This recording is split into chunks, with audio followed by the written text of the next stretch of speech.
বিশ্বনবী সাহাবীদের সাথে বিনোদন করতেন, সাহাবীদের সাথে রসিকতা করতেন, কিন্তু সেটা ছিল সুস্থ বিনোদন। কি বিনোদন? বিনোদন ইসলাম আপনাকে দিয়েছে, entertainment. Islam already has been provided for you the entertainments, but it should be halal and legal entertainment. You couldn't take the illegal entertainment. হারাম এন্টারটেইনমেন্ট বিনোদন নিতে পারবেন না, অসুস্থ বিনোদন আপনি দেখতে পারবেন না। সুস্থ বিনোদন গ্রহণের দরকার আছে না নাই? বিশ্বনবী কত সুন্দর রসিকতা করতেন। এক কালো মহিলা সাহাবী বিশ্বনবীর কাছে এসেছে। বিশ্বনবী বললেন, লা ইয়াদখুলান্নাল জান্নাতা সাফরা ওয়ালা সাওদা। তুমি তো কালো নারী, কোনো কালো নারী তো জান্নাতে যাবে না। মহিলা দিলেন চিৎকার। বিপদের কথা শুনলে মহিলাদের কান্নাকাটি আছে না নাই? আড়াই ওরাতে আছে না নাই? মহিলাদের অন্তর নরম, এজন্য বিশ্বনবী বলেছেন মহিলারা কবরের সামনে যে জিয়ারত করবে না। কারণ কবরের সামনে গেলে বলবে, আমারে ফালাইয়া গেল গো, কই গেল রে, আমারে লইয়া যাও রে। কান্নাকাটি আছে না নাই? গড়াগড়ি খায়, নিজের জামা নিজে ছিঁড়ে ফেলে, নিজের গালে নিজে থাপ্পড় মারে, এরকম নারী আছে না নাই? এজন্য মহিলারা ঘর থেকে দোয়া করবে, পুরুষেরা কবরস্থানে ঢুকে কবরের সামনে দাঁড়িয়ে দোয়া করবে। ঠিক কি না? বিশ্বনবী বললেন, লা ইয়াদখুলুল জান্নাতা সাফরা ওয়ালা সাওদা। কালো নারী, মেটে রঙের নারী জান্নাতে যাবে না। মহিলা কান্না শুরু করে দিল। মহিলা বলল, নবী আপনি বলেছেন আল মারআতু ইযা সাল্লাত খামসাহা, কোন নারী যদি নামাজ পড়ে, ওয়া সামাত শাহরাহা, যদি রোজা রাখে, আতাআত বালাহা, স্বামীর আনুগত্য করে, হাফিজাত ফুরুজাহা, লজ্জাস্থানের হেফাজত করে, কোন নারী যদি এই চারটা কাজ করে, তার জন্য 8টা জান্নাতের দরজা খুলে দেয় কে? আল্লাহ। ও নবী আমি তো 4টাই করি, কালো হওয়ার কারণে কি আমি জান্নাতে যাব না? এটা কেমন কথা? বিশ্বনবী বললেন, কেঁদো না, তুমি যখন জান্নাতে যাবা এরকম কালো থাকবা নাকি? তুমি তো পূর্ণিমার চাঁদের মতো হয়ে জান্নাতে ঢুকবা। তুমি যখন জান্নাতে ঢুকবে, তোমার ঐশ্বরিয়া রায়ের মতো সুন্দরী করে দিবে কে? তুমি বিশ্ব সুন্দরী হবা। তখন কি তুমি কালো থাকবা? মহিলা আবার খুশি হয়ে গেল, কোন সুবহানাল্লাহ। বিশ্বনবী সাহাবাদেরকে নিয়ে খেজুর খাচ্ছেন। সবাই খেজুর খেয়ে খেজুরের বিচি সামনে রাখে। বিশ্বনবী খেজুর খেয়ে বিচি সামনে রাখে না, পাশে ওনার মেয়ের জামাই আলী, আলীর বিচি সামনে রাখে। খাওয়ার পরে সবার সামনে বিচি সমান, নবীর সামনে কোনো বিচি নাই, আলীর সামনে বিচি বেশি। বিশ্বনবী বললেন, মান মিন্না আকসারু মুতানাওয়ালান আর-রতাবা, চলো তো গুনি কার সামনে কতটা খেজুরের বিচি। খেজুরকে আরবিতে বলে আর-রতাব। খেজুরের যে কত আরবি আছে আপনি কল্পনাই করতে পারবেন না। উট আরব দেশে বেশি, তাই উটের আরবি আছে 400টা। খেজুর হয় বেশি, খেজুরের আরবি আছে 100 খানি। আমরা শুধু ওটের আরবি জানি কি? জামাল, বাঈর, নাকা, এগুলো 400টা আরবি কাব্যগ্রন্থ পড়লে আপনি 400টা পাবেন মোট ওটের আরবি। তেমনি খেজুরকে আমরা জানি তামার। সৌদি আরব, মিশরে তামার বললে চিনবেই না, বলতে হবে বালাহ। আতি কিলো বালাহ, 1 কেজি বালাহ দেন। বালাহ মানে খেজুর, তামার মানে খেজুর, রতাব মানে খেজুর। কোরআনে আছে রতাবান জানিয়া। মারিয়াম যখন সাইয়েদনা ঈসা আলাইহিস সালামকে প্রসব করলে, তার করলো কে? আল্লাহ। এই জন্য যে সমস্ত নারীরা পেটের মধ্যে বাচ্চা আছে, সন্তান সম্ভবা, তারা খেজুর খাবেন। বাচ্চারে সুস্থ রাখবে কে? আল্লাহ। আবার মক্কায় মদিনাতে নতুন বাচ্চা জন্ম নিলে বিশ্বনবী বাচ্চার কাছে যে খেজুর খেয়ে খেজুর মিশ্রিত বিশ্বনবীর মুখের লালা বাচ্চার মুখে লাগিয়ে দিত। আল্লাহু আকবার। বিশ্বনবী সাহাবাদের বললেন, মান মিন্না আকসারু মুতানাওয়ালান আর-রতাবা, চলো কে বেশি রতাব খেয়েছে, মানে খেজুর খেয়েছে, গুনি। গুনতে শুরু করা হলো। সবচেয়ে বেশি দেখা গেল সাইয়েদনা আলীর সামনে। বিশ্বনবী বললেন, দেখো আল্লাহ কি খাদক জামাই আমাকে দিয়েছে, এমন খাইতে পারে। সবার সামনে বিচি কম, আলীর সামনে বিচি ডবল। এখন আলী কি বলবে? আলী বলে, আমার শ্বশুরও কম খাইতে পারে না। দেখো সবার সামনে বিচি আছে, আর আমার শ্বশুর বিশ্বনবীর সামনে কোনো বিচিই নাই। তার মানে খেজুর খাওয়ার সময় উনি বিচি সহ মেরে দিয়েছে। তাহলে বিশ্বনবীর বিনোদন সুস্থ বিনোদন, চিল্লায় বলেন ঠিক কিনা? আবার বিশ্বনবী বলতেন, উতিতু খামসান লাম ইয়াতাহুন্না নাবিয়্যুন ক্বাবলি, এমন 5টা জিনিস রব্বুল আলামিন আমাকে দিয়েছে, আমার আগে কোন নবীকে আল্লাহ এই 5টা জিনিস দেয় নাই। সুবহানাল্লাহ। 1 নম্বরে নুসিরতু বির-রু'বি মাসিরাতা শাহর, ভয় দিয়ে আল্লাহ আমারে সাহায্য করেছে। আমার ডানে বায়ে সামনে পেছনে 1 মাসের রাস্তার মধ্যে যদি কোনো কাফেরের রান্ডা বাচ্চা থাকে, আমার ভয়ে তাদের অন্তরে ধুকধুকানি বাড়ায় দেয় কে? আল্লাহ। নবী যেখানে অবস্থান করতেন তার ডানে বায়ে সামনে পেছনে 1 মাসের এরিয়ার মধ্যে যদি কোনো কাফির থাকতো, মুশরিক থাকতো, বিষ্ণুবীর ভয়ে ঘুমের মধ্যে লাফ দিয়ে উঠতো। আল্লাহু আকবার। দুই নম্বরে বিশ্বনবী বললেন জুইলাত লিয়াল আরদু কুল্লুহা মসজিদান ওয়া তাহুরা, আমার জন্য আল্লাহ গোটা বিশ্বটাকে মসজিদ বানিয়ে দিয়েছে। গোটা বিশ্বটা মসজিদ। মসজিদ মানে মাকানুস সুজুদ, সিজদার জায়গা। যেখানে সিজদা দেন কবুল করবে কে? নূহ আলাইহিস সালামের জামানায় যেই কোনো জায়গায় নামাজ পড়লে কবুল হতো না, মসজিদে যেয়ে পড়া লাগতো। মুসা নবীর উম্মত মসজিদ ছাড়া নামাজ পড়লে কবুল হতো না, সিনাগগে যেয়ে পড়া লাগতো। ঈসা নবীর জামানায় ইবাদতখানায় যে পড়া লাগতো, কিন্তু আমরা যেইখানেই নামাজ পড়ি কবুল করে কে? আজকের এই প্যান্ডেলে যদি নামাজ পড়ি কবুল হবে কি হবে না? বাইতুল মুকাররমে হবে কি হবে না? শোলাকিয়ার ময়দানে কবুল হবে কি হবে না? বাজারে পড়লে হবে কি হবে না? নদীর উপরে নৌকায় পড়লে, প্লেনের ভেতরে বাতাসে পড়লে, মহাকাশে যে স্যাটেলাইট চ্যানেলের মধ্যেও যদি পড়ি সেখানেও কবুল করে নিবে কে? জমিনের যেই জায়গায় নামাজ পড়ো কবুল করে নেওয়া হবে। আবার বললেন পুরো জমিনটারে আল্লাহ আমার জন্য তহুর বানায় দিলেন। ফা ইল্লাম তাজিদু মাআন ফাতায়াম্মামু সাঈদান তাইয়্যিবা, নামাজের সময় যদি তোমরা ওজুর জন্য পানি না পাও, তায়াম্মুম করলেও কবুল করবে কে? এই সব জায়গায় নামাজের অনুমতি আর তায়াম্মুম, এটা কোন নবীর ছিল না, এটা স্পেশালি আল্লাহ বিশ্ব নবীকে দিয়েছেন। সুবহানাল্লাহ। মা আয়েশাকে নিয়ে বিশ্বনবী বানুল মুস্তালাকের যুদ্ধ থেকে রওনা হলেন। প্রতিমধ্যে মা আয়েশার গলার স্বর্ণের হার চুরি হয়েছে কিংবা হারিয়ে গিয়েছে। মা আয়েশা কান্নাকাটি করলেন, আমার হার, আমার হার। মেয়েদের স্বর্ণ হারাইলে খবর আছে না নাই? গোটা দুনিয়া ভাঙ্গা গেল কিছু বলবে না, যদি স্বর্ণ একটা হারায় বাড়ি তামা তামা করে ফেলবে, ঠিক কিনা? কয় ঠিক, মানে অভিজ্ঞতা আছে অনেক। নারীরা স্বর্ণ পছন্দ করে, তো মা আয়েশা তো নারী, উনি বললেন নবী আমার স্বর্ণ হারিয়েছে। বিশ্বনবী বললেন কাফেলা থামাও, গলার হার খোঁজো। সবাই মিলে গলার হার খুঁজতে খুঁজতে মাগরিবের নামাজের সময় প্রায় শেষ হয়ে যায়। এবার সবাই মিলে আবু বকর রে বকে, তোমার মাইয়ার কারণে আজকে এই দশা। তোমার মেয়ে যদি গলার হারটা না হারাইতো তাহলে তো আমরা যেখানে পানি আছে ওইখানে পৌঁছে যেতাম, ওখানে নেমে ওযু করে নামাজ পড়তাম। তোমার মেয়ের কারণে আজকে এই দশা, এখন সবার নামাজ কাজা, নবীর নামাজও কাজা। আল্লাহ বললেন খবরদার, এই মেয়েটারে গালি দিবি না, এই মেয়েকে গালি দেয়া যাবে না আয়েশার সম্মানে। আজকে আমি তায়াম্মুমের বিধান নাজিল করে দিলাম। فَإِن لَّمْ تَجِدُوا مَاءً فَتَيَمَّمُوا صَعِيدًا طَيِّبًا, কোথাও যদি ওযুর জন্য পানি না পাও মাটি দিয়ে তায়াম্মুম করো, কবুল করে নিবে কে? মা আয়েশা বলতেন আমাকে আল্লাহ এমন 5টা জিনিস দিয়েছেন বিশ্বনবীর কোনো বউকে আল্লাহ দেন নাই। এক নম্বরে আমি বিশ্বনবীর একমাত্র কুমারী বউ, বাকি বউগুলা ছিল বিধবা, এর আগে কয়েকটা করে বিয়ে হয়েছে, শুধু আমারই বিয়ে হয় নাই। সুবহানাল্লাহ। 2 নম্বরে আমি যখন শীতের রাতে নবীর সাথে এক লেপের নিচে ঘুমাতাম, তখনও জিব্রাইল কোরআন নিয়ে নাজিল হয়ে যেত। অন্য বিবিদের সাথে যখন কোনো ঘরে এক খাটের মধ্যে শুয়ে থাকতো তখন কোনোদিন কোরআন নাজিল হয় নাই, শুধু মা আয়েশার সাথে যখন থাকতো তখন কোরআন নাজিল হতো। সুবহানাল্লাহ। আবার মা আয়েশা বলতেন আমার ঘরে বিশ্বনবীর কবর। আবার বিশ্বনবী যখন তার শেষ নিঃশ্বাসটা ত্যাগ করেছেন, বিশ্বনবীর মাথাটা ছিল আমার কোলের উপরে। আবার বিশ্বনবী বলতেন ও দুনিয়ার মানুষেরা শোনো শোনো, ওযুর পানি না থাকলে যে তায়াম্মুম করে নামাজ পড়ো, এটাও তোমরা আমার কারণে পেয়েছো। আল্লাহু আকবার। এজন্য বিশ্বনবী বলতেন জুইলাত লিয়াল আরদু কুল্লুহা মসজিদান ওয়া তাহুরা, আমার জন্য গোটা বিশ্বটাকে নামাজের জায়গা আর ওযুর না থাকলে তায়াম্মুমের জায়গা বানিয়ে দিয়েছে কে? এরপরে বিশ্বনবী বলতেন উতিতু আশ-শাফাআহ, আমাকে শাফায়াতের মালিক করেছে কে?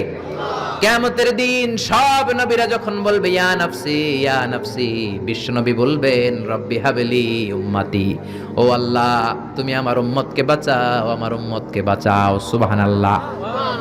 এরপরে বিশ্বনবী বলেছেন ওয়া কানান নাবিয়্যু ইউবআসু ইলা কওমিহি খাসসাহ, দুনিয়ার সব নবীকে একটা নির্দিষ্ট বর্ডারে পাঠানো হয়েছে, নির্দিষ্ট এলাকার লোকের জন্য পাঠানো হয়েছে।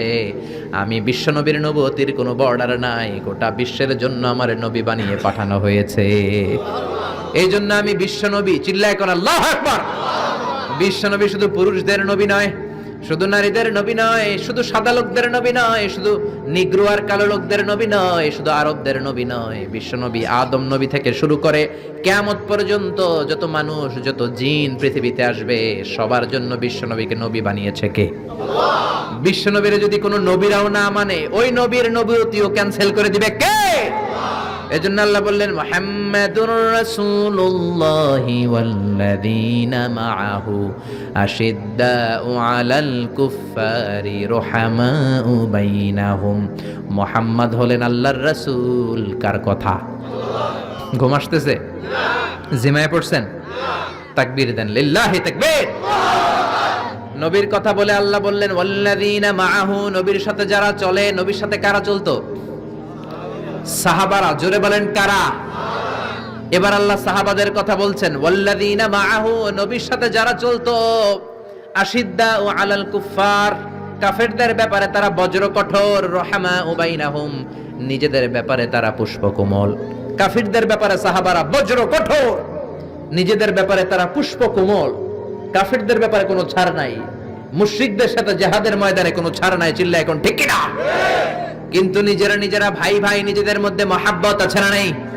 এজন্য বিশ্বনবী বলতেন আমার সাহাবাদের মধ্যে দুই কিসিম আছে। কয় কিসিম? এক কিসিম নরম কিসিম, আর এক কিসিম গরম কিসিম। সুবহানাল্লাহ। আবু বকর নরম, কিন্তু ওমরে ফারুক গরম। জোরে কোন ঠিক কি না?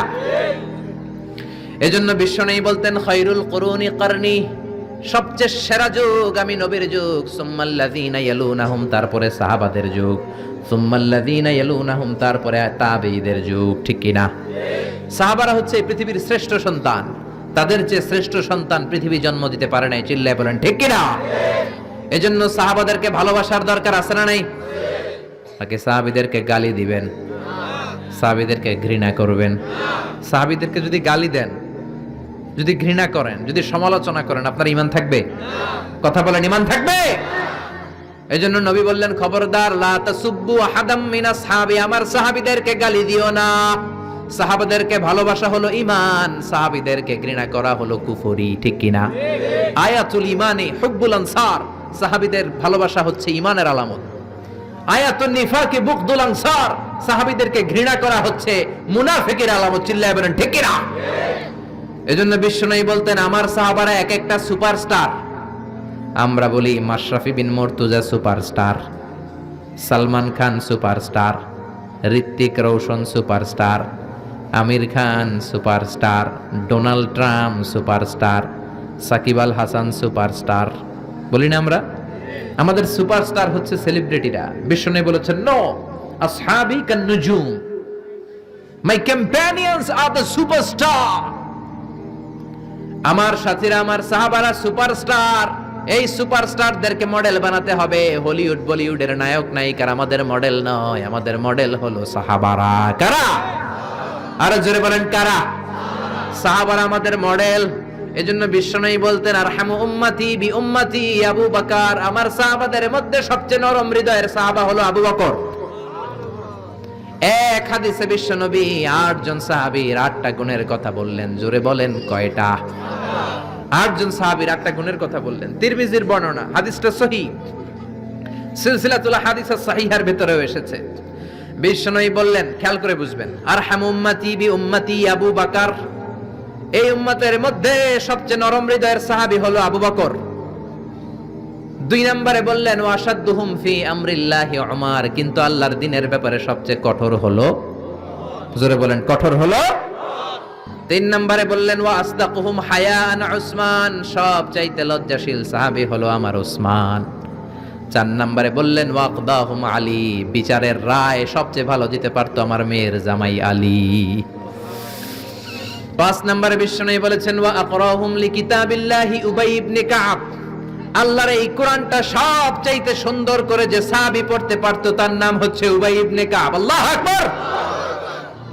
ওয়া আ'লামুহুম বিল হালালি ওয়াল হারামি মুআয ইবনে জাবাল, হালাল হারামের ব্যাপারে সবচেয়ে বড় স্পেশালিস্ট সাহাবী ছিল মুআয ইবনে জাবাল। কোন সুবহানাল্লাহ। এরপরে বিশ্বনবী বললেন ওয়া আফরাদুহুম যায়েদ, ফারায়েজের হিসাব জানে যায়েদ।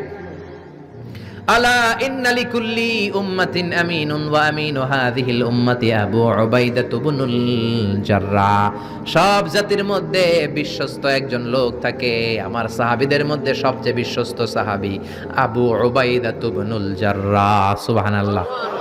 জোরে কোন সুবহানাল্লাহ। কয় সাহাবীর কথা বললেন? আরো জোরে বলেন, মনে থাকবে। প্রথমে বললেন আরহামু উম্মতি বি উম্মতি আবু বকর, আমার উম্মতের মধ্যে সবচেয়ে দিল দরিয়া রহম দিল আবু বকর। এত নরম হৃদয়ের সাহাবা পুরো সাহাবী গোষ্ঠীর মধ্যে কেউ ছিল? বিশ্বনবীর হিজরতের সাথী, বিশ্বনবীকে সঙ্গ দিয়েছেন, ভালোবেসেছেন। বিশ্বনবী একদিন আবু বকরকে বললেন, আবু বকর, হয়তো মক্কায় টিকা যাবে না, আমাদেরকে মদিনায় হিজরত করতে হবে। যেই দিন এই ইঙ্গিতটা বিশ্বনবী আবু বকরকে দিয়েছেন, ওই দিন থেকেই সাইয়েদনা আবু বকর হিজরতের জন্য রেডি। সুবহানাল্লাহ। যেদিন হিজরত করবেন, সাহাবীদের চোখ ফাঁকি দিয়ে বিশ্বনবী আবু বকরের ঘরে গেলেন, ডাক দিলেন, আসসালামু আলাইকা ইয়া আবু বকর। আবু বকর ঘরে আছো কিনা? ডাক দিতে দেরি, ব্যাগ নিয়ে আবু বকরের বের হতে দেরি হয় না। আল্লাহু আকবার। বিশ্বনবী বললেন, আবু বকর, ডাক দিলাম, ব্যাগ নিয়ে রেডি হইলা, কখন ঘুমিয়েছো, কখন ঘুম থেকে উঠেছো, কখন হাত মুখ ধুইলা, কখন ফ্রেশ হইলা, কখন কাপড় গুছাইলা? আবু বকর বলল, নবী যখন বলেছেন হিজরতে আপনার সাথে আমারও যাওয়া লাগবে, ওই দিন থেকে আজ পর্যন্ত আমি আবু বকর আমার পিঠটার বিছনাতে লাগাই নাই। ওই রাতে সাইয়েদনা আবু বকর যেই সওয়াব কামিয়েছেন, ওই সওয়াবটাকে যদি একটা পাল্লায় রাখা হয়, পৃথিবীর আমাদের সব সওয়াবগুলো যদি আরেক পাল্লায় রাখা হয়, ওই হিজরতের রাতের সওয়াবটা আবু বকরের যে সওয়াবটা, ওই আবু বকরের সওয়াবের পাল্লাটা মুহূর্তের মধ্যে ভারী হয়ে যাবে। সুবহানাল্লাহ। আসতে বলেন।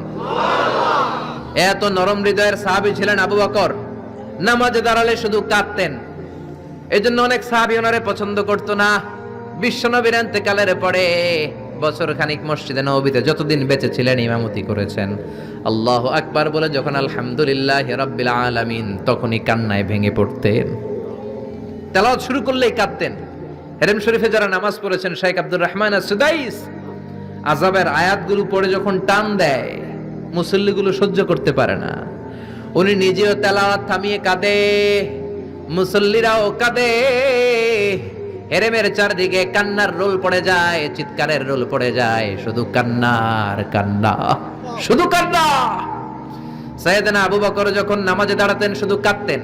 বুখারীর বর্ণনা, রজুলুন আসিফ, নরম হৃদয়ের লোক ছিলেন, আই রাকিকুল কলবি ওয়া সারিউল বুকা।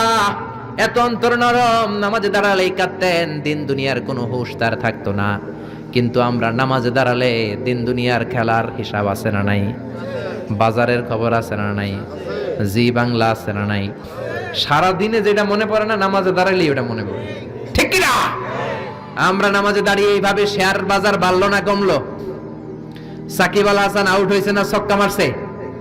কে জিতলো? কুমিল্লা জিতলো নাকি কি ভিক্টোরিয়ান্স, রয়টার্স মার্টার্স কি যেন আছে, আমি তো বুঝিও না অনেকগুলা। কে জিতলো কে হারলো? হিন্দি সিরিয়াল শুরু হলো নাকি আমার দল জিতলো না হারলো, এরকম টেনশন আছে না নাই? আর সাইয়েদনা আবু বকর যখন নামাজে দাঁড়াতেন, দাঁড় দাঁড় করে চোখের পানি দিয়ে দাড়ি ভিজে যেত, চোখের পানিতে দাড়ি ভিজে যেত। সাহাবারা বললেন, ও নবী, আমাদের নামাজে মন থাকে না। বিশ্বনবী বললেন, সল্লু সলাতা মুআদ্দিআ, বিদায়ী নামাজ পড়ো, মনে করবা আজকের নামাজটাই আমার জীবনের শেষ নামাজ, তাইলে তোমার মন আর কোনো দিকে ছুটবে। আজকে এখন বাজে 11টা, যদি বলা হয় রাত 2টার দিকে আপনার মরণ, খুশ থাকবে? সবাই মাহফিল থুইয়া দিবেন দৌড়, আমার মরণ 2টার দিকে। আহা, 2টার দিকে মরণ, জীবনের কোনো গ্যারান্টি নাই।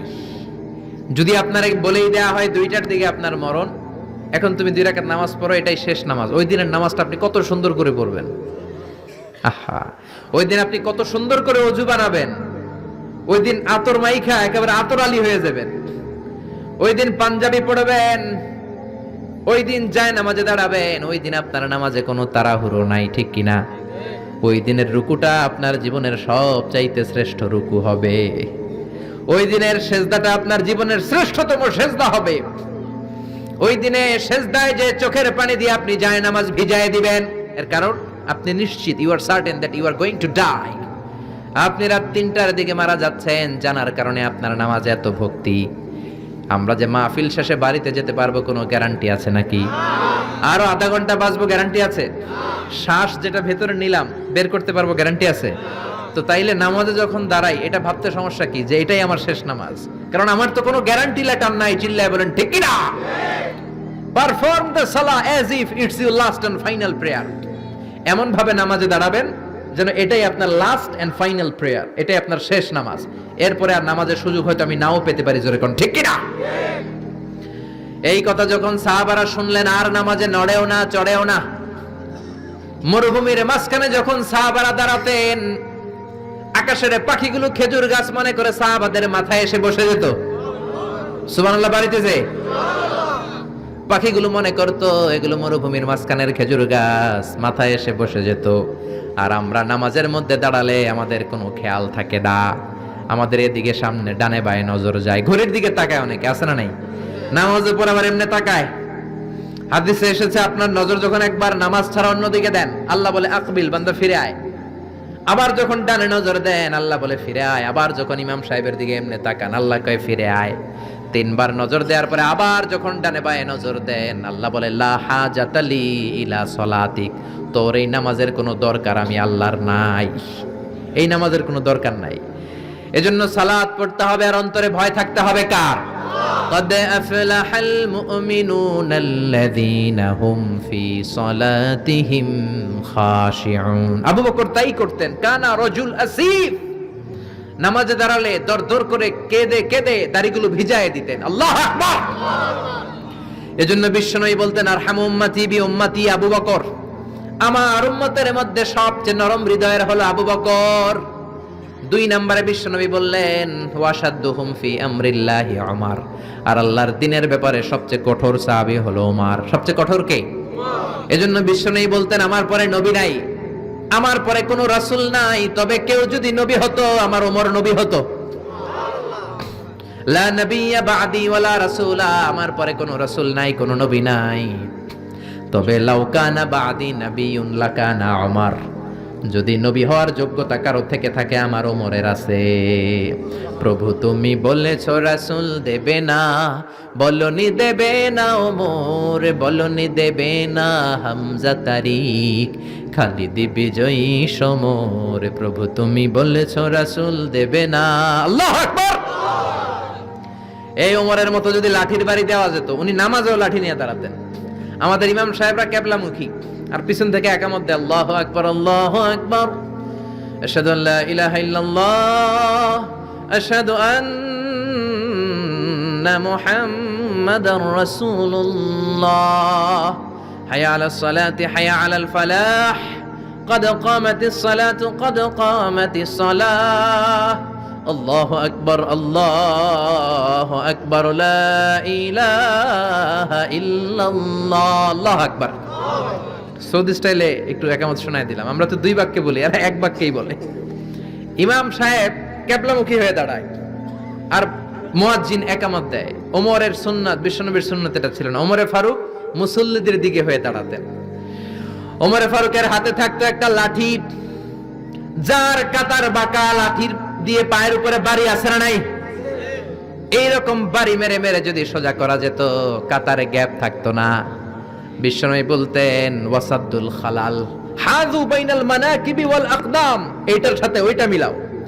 এই সাহাবী তার কাঁধের সাথে এই সাহাবীর কাঁধ মেলাতো, এই সাহাবীর কাঁধের সাথে এই সাহাবীর কাঁধ মেলাতো, এই সাহাবীর ডান পায়ের সাথে ওই সাহাবীর বাম পা, এই সাহাবীর বাম পায়ের সাথে ওই সাহাবীর ডান পা।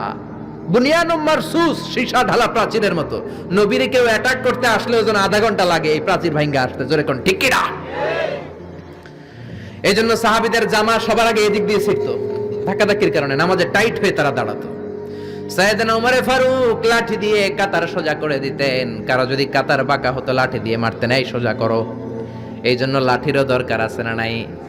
আবু বকরের মতো নরম হৃদয়ের সাহাবা যেমনি দরকার, ওমরের মতো গরম 2-1টারও দরকার আছে না নাই? আমরা সারা জীবন ওয়াজ করলেও আপনারা নামাজি হবেন না, এটা জানি। যাদের নসিব ভালো 2-4 জন হবেন, বেশিরভাগই বেনামাজি। আমি সারা জীবন যদি মাদক নিয়ে ওয়াজ করি, গাঞ্জা খাওয়া বন্ধ হবে?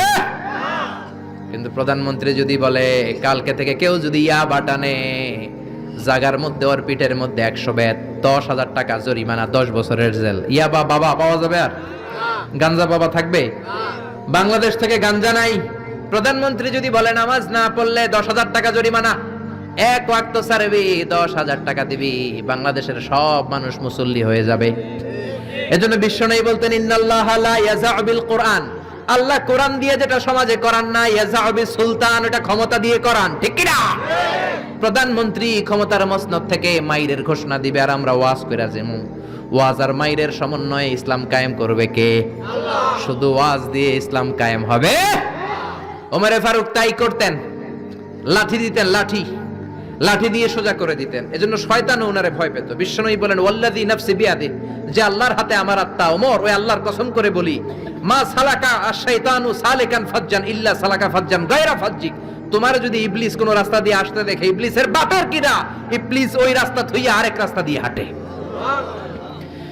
ওমর, তোমার যদি শয়তান দেখে তুমি এই দিক দিয়ে আসো, শয়তান জীবনও এই রাস্তা দিয়ে চলবে না, আরেক রাস্তা দিয়ে শয়তান দেয় দৌড়। ও মিয়া, যেই লোকরে শয়তান ডরায় ওই লোকের ঈমানটা কেমন ছিল জোরে বলেন আল্লাহু আকবার। মুনাফিকের বাচ্চারা ভয় পেত ওমরে ফারুককে, জমের ভয়। এমনকি বিশ্বনবীর বিবিরাও ভয় পেত।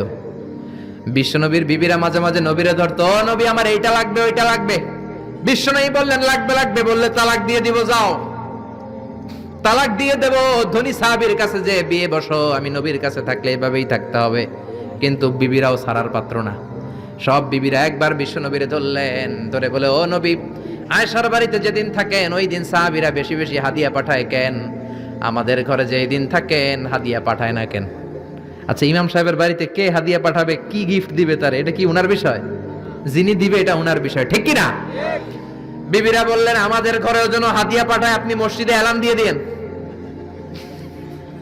বিশ্বনবী কয়, আমি পারুম না। বিবিরা কয়, পারতেই হবে। বিশ্বনবী বললেন, না না, আমি এই কথা মসজিদে বলতে পারবো না। বিবিরা বললেন, আপনি বলতেই হবে। ইন দা মিন টাইম দরজার বাইরে থেকে কে যেন সালাম দিল, আসসালামু আলাইকুম ওয়া রাহমাতুল্লাহ। বিশ্বনবী বললেন, ওয়া আলাইকুম আসসালাম। বিশ্বনবী বুঝলেন সালামটার কারণ না, এটা ওমরের সালাম। বিশ্বনবী সালামের উত্তর দিয়া বিবিদের দিকে তাকায় দেখে একটা বিবিও নাই। সব অন্দরমহলে দৌড়। সুবহানাল্লাহ কইবেন না? এই ভয়টা কিন্তু আবার ডাকাইত দেখলে যেই ভয় ওইটা না, এটাকে আরবিতে বলে হাইবাত।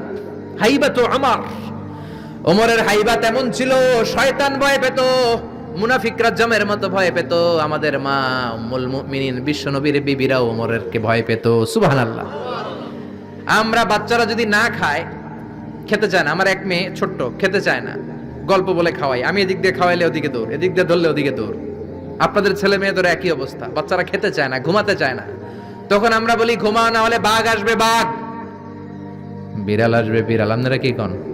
আর ওরাতে হ্যাঁ বিলাই আইব, কুত্তা আইব। আমরা বলি কুকুর আসবে, বিড়াল আসবে, ঘুমাও ঘুমাও। বাচ্চারা তখন ভয়ে ঘুমায়। ওমর ফারুক যখন মদিনার গভর্নর, মদিনার প্রেসিডেন্ট, মদিনার মায়েরা বিড়াল আর বাঘের ভয়ে দেখাতো না। বাচ্চারা যখন মদিনাতে খেতে চাইতো না, ঘুমাতে চাইতো না, মদিনার মায়েরা বলতো, তাড়াতাড়ি ঘুমা, ওই যে ওমর আসতেছে, ওমর। চিৎকার করে পড়েন আল্লাহু আকবার। সবার জন্য সমান নীতি। 10 বছরে গোটা বিশ্বের অর্ধেক ক্যাপচার, পৃথিবীর অর্ধেকটা ক্যাপচার করলেন সাইয়েদনা ওমর। নিজ হাতে পিটিয়ে নিজের ছেলেকে বেহুশ করেছেন। আরেক বর্ণনায় আছে পিটিয়ে ছেলেটাকে নিহত করেছেন। যদি বর্ণনাটা দাইফ, কিন্তু আমাদের জন্য শিক্ষা আছে বর্ণনায়। হঠাৎ একবার ঘরে ঢুকলেন। ওই ছেলের নাম ছিল আবু শাহমা, মূল নাম আব্দুর রহমান। ওনার বিখ্যাত যে ছেলে আব্দুল্লাহ ইবনে ওমর, উনি আরেকজন। আরেক ছেলে ছিল আব্দুর রহমান, মারুফুন বিআবি শাহমা, সবাই তারে ডাকতো আবু শাহমা বলে। একদিন ঘরে ঢুকে দেখে মদের গন্ধ পাওয়া যায়। আবু শাহমারে বললেন, ইয়া আবা শাহমা আশারিবতা খামরান, মদ খাইছস? কয় না আব্বা, শারিবতু নাবিজান, নাবিজ খেয়েছি। খেয়াল রাখবেন, মদ হারাম, মদ খেলে আসিবেন, কিন্তু নাবিজ খাওয়া হালাল।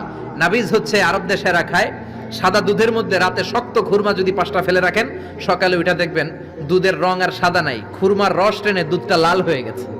এটা খেলে স্বাস্থ্যের জন্য আরব দেশে খুব ভালো, কিন্তু এটা রাতে ভিজাইলে সকালেই খাইতে হবে। এটা যদি 3 দিন রেখে দেন, 4 দিন রেখে দেন, এটা তারির মতো মদ হয়ে যাবে, মাতলামি হবে, খাওয়া যাবে না।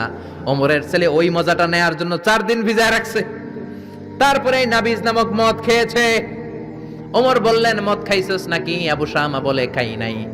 ওমর বললেন, তাআলা ইলে, এদিকে আয়, ইফতাহ ফামাক, মুখ খোলো। মুখ খোলার পরে গন্ধ নিয়ে দেখে নাবিজ মাখানো মদের গন্ধ পাওয়া যায়। কোনো কথা নাই, কলারটা ধরলেন, টানতে টানতে মসজিদে নববীর বারান্দার পিলারে নিয়ে বাঁধলেন। জোরের আজান হলো, নামাজ পড়লেন, নামাজের পরে সালাম ফিরালেন। সালাম ফেরানোর পরে বললেন মাকানাকুম ইনদানা হাদ, নামাজের পরে সুন্নত পরে সবাই বসবেন, একটা বিচার আছে। এই গুরুদণ্ড, এটাকে আরবিতে বলে হাদ, প্লুরাল হচ্ছে হুদুদ। সবাই যখন ওযু করে ঢুকতেছিল বারান্দায় দেখে ওমরের ছেলে বাধা। সবার চিন্তা, হায় হায় কি ঘটনা ঘটলো, প্রেসিডেন্টের ছেলে পিলারের মধ্যে বাধা কেন? নামাজের পরে হাজার হাজার সাহাবী সবাই বলল খলিফা কি হয়েছে, মাল আমর, হোয়াট হ্যাপেন্ড? ওমরে ফারুক বললেন এটাই নাবিজ খেয়েছে, তবে এটা মদ হয়ে গেছিল, এখন 80 বেদ দিব। কানা ঘুষা হাজার হাজার সাহাবী। কেউ কেউ বলল খলিফার ছেলে তো মনে হয় মারবে না, ধমক দিয়ে ছেড়ে দিবে। এরকম কিছু বিচার দেশে আছে না নাই? মিলায় দেয়, ঘুষ খায়া ছাইরা দেয়। এমপির পোলা হইলে 7 খুন মাফ, চিল্লা এখন ঠিক না? কেউ বলে না ওমর সারার পাত্র না, তবে 80টা মারবে না, 40টা দিবে অ্যাটলিস্ট। কয়টা? ওমর ফারুক চেয়ারে বসলেন, হাজার হাজার মানুষ, পিন পতন নীরবতা। জল্লাদরে বললেন হাতি জিলদ মিন বাইতুল মাল, বাইতুল মালের ঘর থেকে খেজুর গাছের চামড়া দিয়ে বানানো বড় সাইজের একটা চাবুক আন, সবচেয়ে বড়টা আনবি। সবচেয়ে বড়টা আনা হলো। এবার ওমরে ফারুক বললেন ইবদা বিসমিল্লাহ, শুরু কর আল্লাহর নামে। সাইয়েদনা ওমর ফারুকের সামনে দাঁড়িয়ে জল্লাদ মারবে 80টা বাড়ি। মারতে শুরু করেছে ওয়াহিদ, ইসনাই, তালাতা। 3 বাড়ি মারার পরে ওমরে ফারুক জল্লাদকে দিলেন এক থাপ্পড়। 3 হাত দূরে যে পড়লো জল্লাদ। জল্লাদের হাত থেকে চাবুক তুলে ধমক দিলেন, তুই কি চাবুক মারোস নাকি চাকরি বাঁচাস? আস্তে মারলি কেন? আসলে আস্তে মারে নাই, দেহে যত জোর ছিল। ওমরের হুকুম তামিল করবে না এরকম জল্লাদ মদিনায় ছিল না, জোরে কোন ঠিক কিনা? যত জোর ছিল তত জোরে মেরেছে, কিন্তু ওমরের পছন্দ হয় নাই। ওমর বললেন ইনদাকা তালাতা ইনদি ওয়াহিদ, তোর হিসাবে 3টা, আমার হিসাবে মায়ের হইছে 1টা। আমি 2 নাম্বার থেকে শুরু করব। 2, 3 মারতেছে কে? মদিনাতে উনারসে পালোয়ান আর কেউ নাই। এক একটা বাড়ির আগাতে ওমরের ছেলে আবু শামা চিৎকার করে কাঁদে। এক একটা বাড়িতে চামড়া ছিঁড়ে যায়, রক্তগুলো ছোপ ছোপ করে নববীর দেয়ালের মধ্যে লাগে। ছোট্ট ছেলেটা ডেকে বলে আব্বা আমারে মাফ করে দাও, আর জীবনে মদ খাবো না। সাইয়েদনা ওমরের পাষাণ হৃদয় নরম হয় না, কারণ আসাদ্দুহুম ফি আমরিল্লাহি ওমর, আল্লাহর দিনের ব্যাপারে সবচেয়ে কড়া, কোনো ছাড় নাই। এক একটা চাবুক মারে, লোকজন কেঁপে কেঁপে ওঠে। 10টা 15টা মারার পরে ছেলে বেহুশ, পানি দেওয়ার পরে আবার হুশ, আবার মারা শুরু করা হলো। 30টা মারার পরে আবার বেহুশ। এইবার আবু শাহামার মা ওমরের বউ এসে ওমরের পা ধরে ডেকে বলে ওমর তোমার পায়ে ধরে ক্ষমা চাই, আমার কলিজার টুকরা বাজানটারে তুমি মেরে দিও না। 80টা বেত মারতে হবে, মেরেছ 30টা, আরো মারবা 50টা। যা ওমর, প্রতিটা বেতের বাড়ির বিনিময়ে আমি আবু শাহামার মা একটা করে ওট আল্লাহর রাস্তায় সদকা করে দেব। ওমর বলে না আবু শাহামার মা, এটা আল্লাহর আইন, গোটা দুনিয়াটা দিলেও একটা চাবুকের বাড়ি থেকে ওরা কেউ বাঁচাতে পারবে না। মারতে লাগলেন, আবার পানি দিয়ে আবার হুশ। ওমরের বাড়ি যে খেয়েছে সে বুঝেছে। 50টা বাড়ি মারার পরে আবু শাহামা দুনিয়া থেকে শেষ। রাগে ওমর গড়গড় করছেন, বললেন এই বেয়াদবটারে গোসল করা, জানাজা দে, কবর দে। কবর দেওয়ার পরে কবরের উপরে মারা শুরু করছে। 51, 52, 53, 80টা চাবুক মারার পরে আল্লাহরে ডেকে বলে আল্লাহ আমার ছেলে হওয়ার কারণে কোনো পার্সিয়ালিটি করি নাই, বিচারে 2 নাম্বারই করি নাই। 80টা গুনে গুনে বেত মেরেছি, দেহে যত শক্তি ছিল ততগুলো মেরেছি। কিয়ামতের ময়দানে জালিম ওমর বলে তুমি কিন্তু আমারে ডাকতে পারবা না আল্লাহ, জালিমদের কাতারে আমারে উঠাতে পারবা না, আমারে জালিম বলতে পারবা না। ওইরকম ওমরের দরকার আছে না নাই? ওই ওমরের লাঠির বাড়ি যদি থাকতো দেশটারে মদিনা বানায় দিত কে? চোরদের হাত যদি কাটা যেত দেশটারে সুন্দর করতো কে? একটা জিনাখোরের ফাঁসি যদি বাইতুল মুকাররমের স্কয়ারের মধ্যে দিয়ে দেয়া হতো, এরপরে আর জিনা হতো? একটার ফাঁসি হয়ে গেলে আর তনুর মতো কোনো নারীকে ধর্ষিতা হওয়া লাগতো না, খাদিজার মতো কোনো মেয়েকে কেউ কোবানোর সাহস পেত না। জোরে বলেন ঠিক কিনা? একটা চোরের হাত জুমার নামাজের পরে বাইতুল মুকাররমের স্কয়ারের সামনে যদি কেটে দেয়া হয় আর কোনো চোর পাওয়া যাবে নাকি? হুজুরে বলেন। তবে আমচোর, জামচোর, কলাচোর ওই চোর না, যেই চোরগুলো বড় বড় জিনিস চুরি করে, ব্যাংক চুরি করে, দেশের টাকা চুরি করে, এক কলমের খোঁচায় 1000 কোটি টাকা চুরি করে, ওই চোরদের হাত কাটতে হবে। শেয়ার বাজার খায়া ফেলায়, হলমার্ক খায়া ফেলায়, দেশের টাকা খায়া ফেলায়, সুইজারল্যান্ডে সব টাকা পাঠায়, এরকম বড় বড় চোর আছে না নাই? ইসলামী বিচার যদি শুরু হয় আগে বড় চোরদের বিচার দিয়ে শুরু হবে। চিল্লায় বলেন ঠিক কিনা? এজন্য বিশ্বনবী বলতেন আসাদ্দুহুম ফি আমরিল্লাহি ওমর, আল্লাহর বিধান বাস্তবায়নে সবচেয়ে কঠোর ছিল ওমর। এক নারী এসে বলল, ওমরে ফারুক, আমার স্বামী আমারে তালাক দিয়েছে 100টা। কয়টা? শুনতেছেন? একটু জিমাই গেলেন মনে হয়। আমার স্বামী আমাকে 100 তালাক দিয়েছে। কয় তালাক? আসলে দিতে হবে কয় তালাক? তাও একটা একটা করে, ঠিক কিনা? ওমরে ফারুক ডেকে আনলেন, স্বামীরাও আনলেন, বউরে আনলেন। ও স্বামী, কয় তালাক দিছো? কয় 100টা দিছি। ওমরে ফারুক বললেন, তালাক হচ্ছে মিন শাআইরিল্লাহ, এটা আল্লাহর নিদর্শন। আল্লাহর নিদর্শন নিয়ে ফাইজলামি করার অনুমতি তোরে দিছে কে? 3 তালাকে তোর বউ তালাক, বাকি 97 তালাক তোর পিঠের উপরে পড়বে। সুবহানাল্লাহ। বাড়িতে যে বউরে 100 তালাক দিছে এক ডাকায়, ওমর ফারুক বললেন 3 তালাকে তোর বউ তালাক, বাকি 97 তালাক তোর পিঠে। এজন্য লাঠির দরকার আছে না নাই?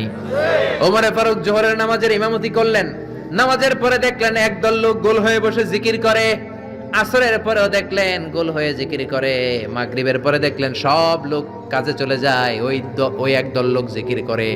ওমরে ফারুক বললেন, মান আনতুম, তোমরা কারা? কয় নাহনু আল মুতাওয়াক্কিলুনা আলাল্লাহ, আমরা আল্লাহর উপর তাওয়াক্কুলকারী। তো কাজ বাজ নাই, খালি জিকির করো। খাও দাও কিভাবে? কয় আমাদের জিকির দেখে লোকজন খানা দিয়া যায়। ওমরে ফারুক বললেন, তাহলে তো তোমরা মুতাওয়াক্কিলুনা আলাল্লাহ নও, তোমরা হচ্ছে আল মুতাওয়াক্কিলুন বা'দুকুম আলা বা'দ, একে অপরের উপর তাওয়াক্কুলকারী। যারা তোমাদের জন্য রুটি নিয়ে আসছে এদের উপর তাওয়াক্কুলকারী।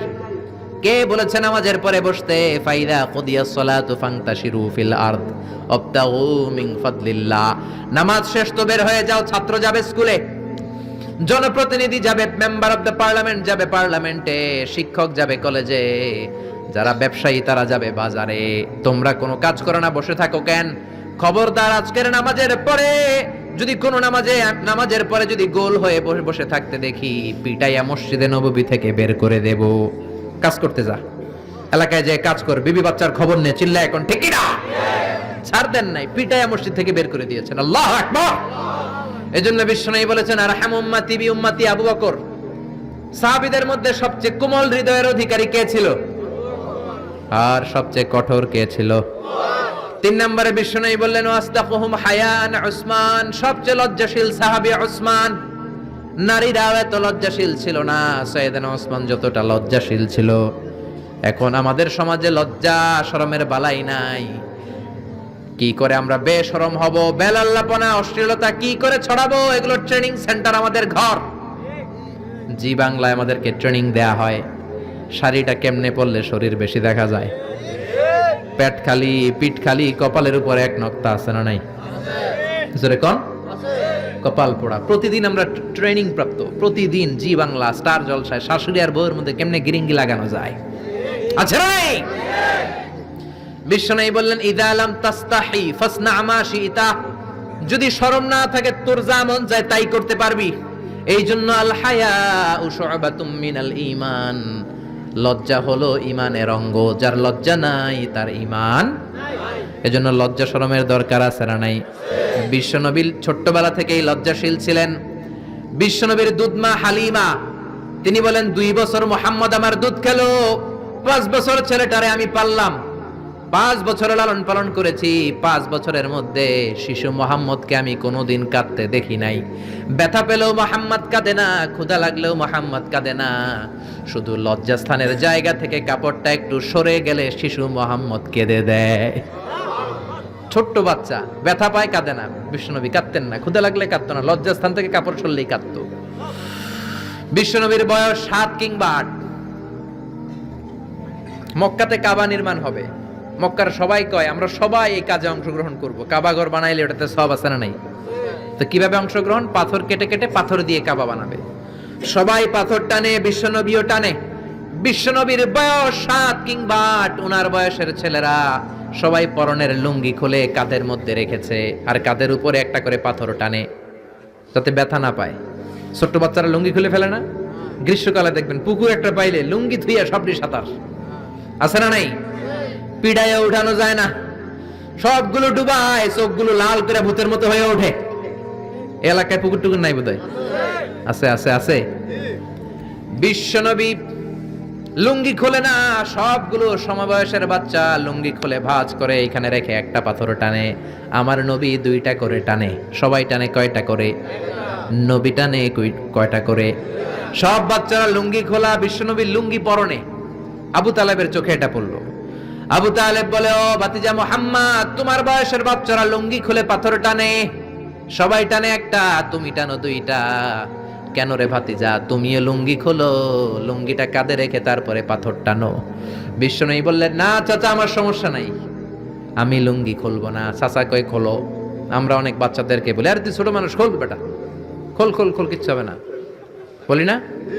কখনো এগুলো বলবেন না। ও ছোট্ট হলে ওর একটা প্রেস্টিজ আছে না নাই? ওর একটা আত্মসম্ভ্রম বোধ আছে না নাই?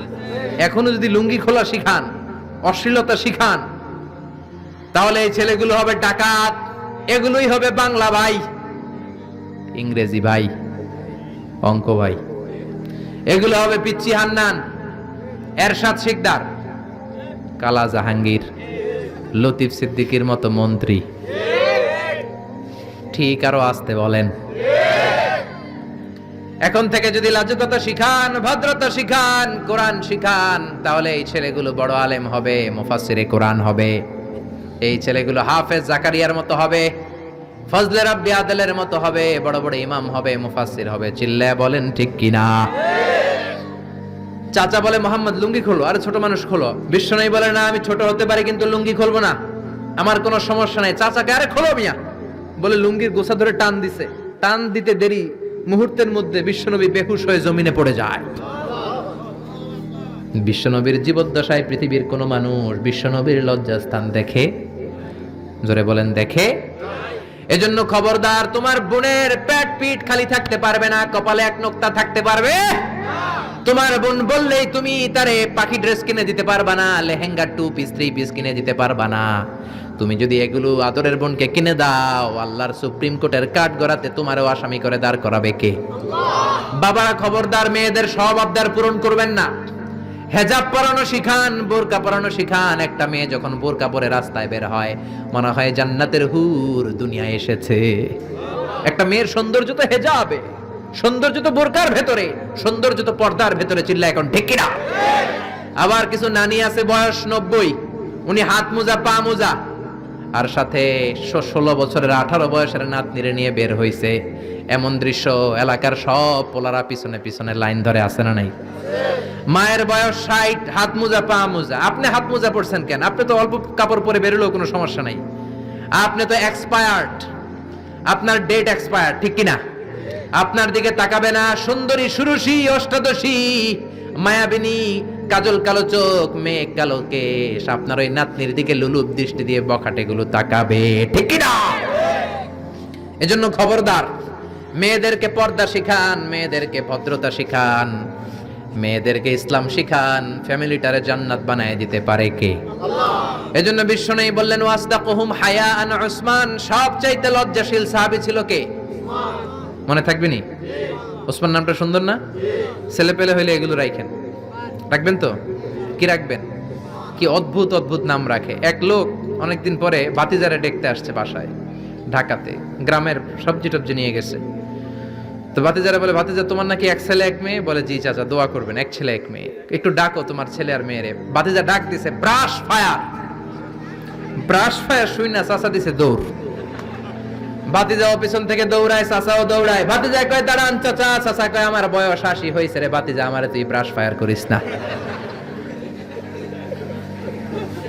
ভাতিজা কয়, চাচা এটা ওই ব্রাশ ফায়ার না, ছেলের নাম ব্রাশ, মেয়ের নাম ফায়ার। আছে না নাই? কিয়ামতের দিন আল্লাহ ইউদআউনা ইয়াউমাল কিয়ামাতি বিআসমাইকুম ওয়া বিআসমাই আবাইকুম, কিয়ামতের দিন আল্লাহ তোমাদের নাম ধরে তোমাদের বাবাদের নাম ধরে ডাকবে। ফাহসিনু আসমাআকুম, তোমাদের নামগুলো সুন্দর করে রেখো। সুবহানাল্লাহ। রাখবেন, ওসমান নামটা রাখবেন তো, ছেলে হইলে রাখবেন রাখবেন। এরপরে বিশ্বনবী বলেছেন ওয়াকদাহুম আলী, সবচেয়ে ভালো বিচারের রায় দিতে পারতো আমার মেয়ের জামাই আলী। বিচারের রায় হবে একটা কিতাব দিয়ে, কিতাবটার নাম কি? আপনাদের উচ্চ আদালত আর নিম্ন আদালত তো এই কিতাব দিয়ে রায় হয় না? হাইকোর্ট সুপ্রিম কোর্টে এটা দিয়ে রায় হয় নাকি? এই কোরআনটা দিয়ে যদি সব বিচারের রায় হতো, কেউ মাজলুম হতো না।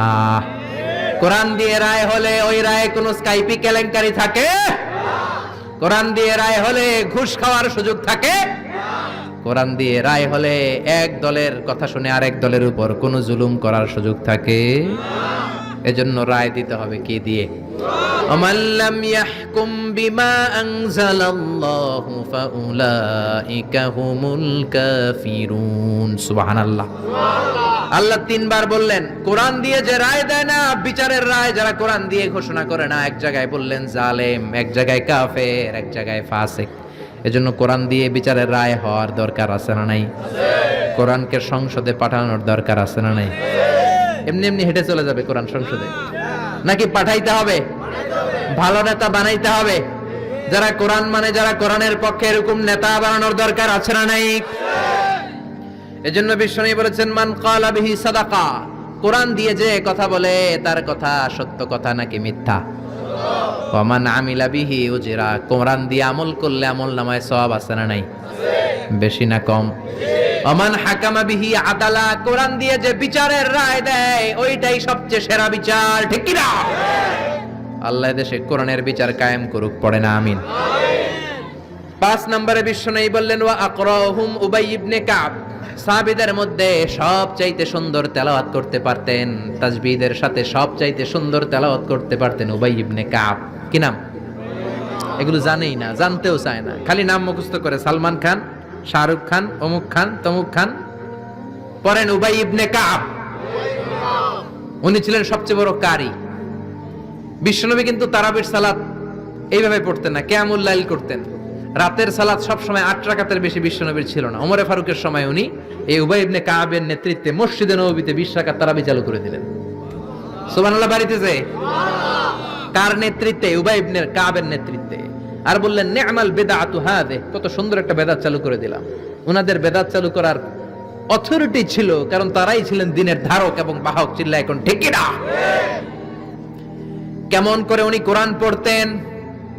বিশ্বনবী একদিন উবাইকে বললেন, ও উবাই, ইন্নাল্লাহ আমারানি আন আকরা আলাইকা ইয়া উবাই, আল্লাহ আমাকে আদেশ করেছেন যেন আমি নবী নিজে তোমার কাছে যে কোরআন শোনাই।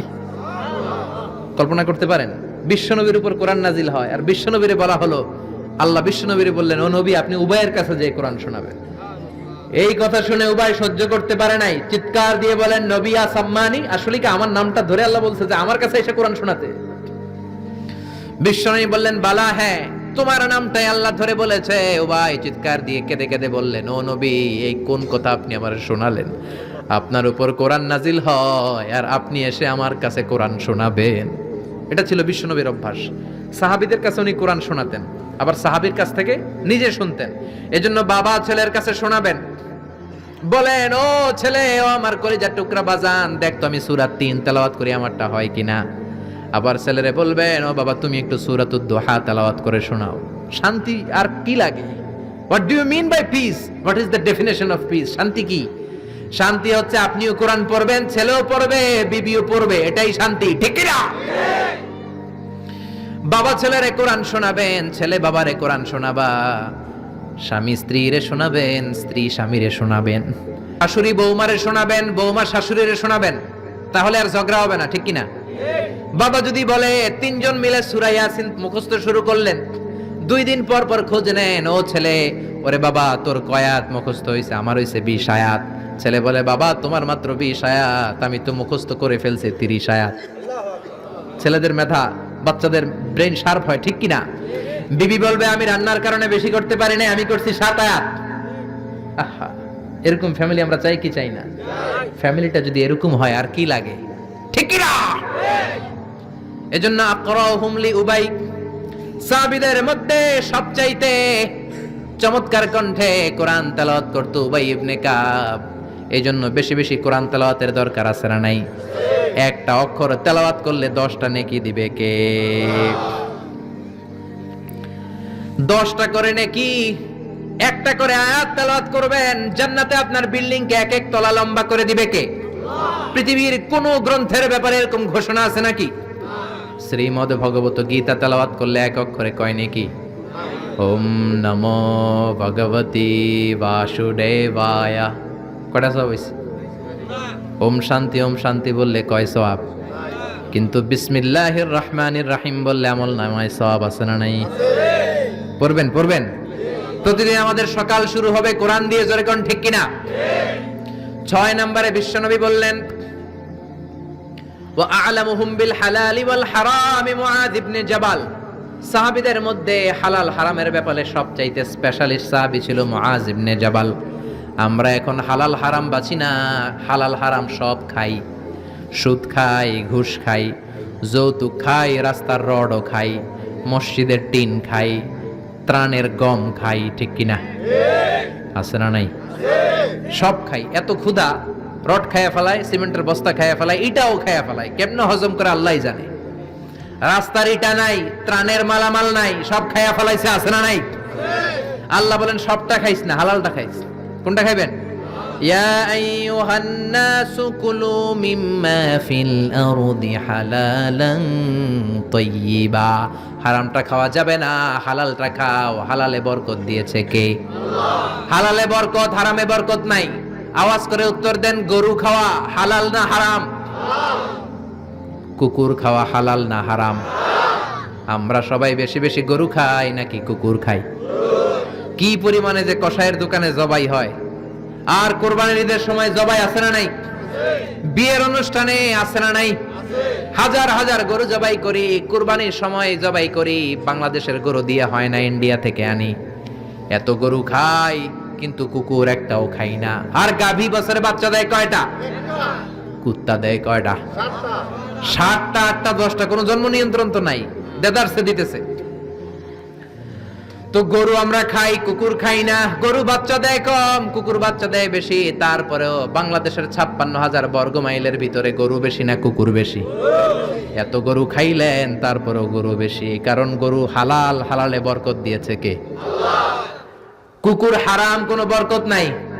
রাস্তাঘাটে হাইওয়েতে কুত্তা পরে মরে থাকে, হাইওয়েতে কোনোদিন গরু ময়রা ভেটকে রয়েছে দেখছেন?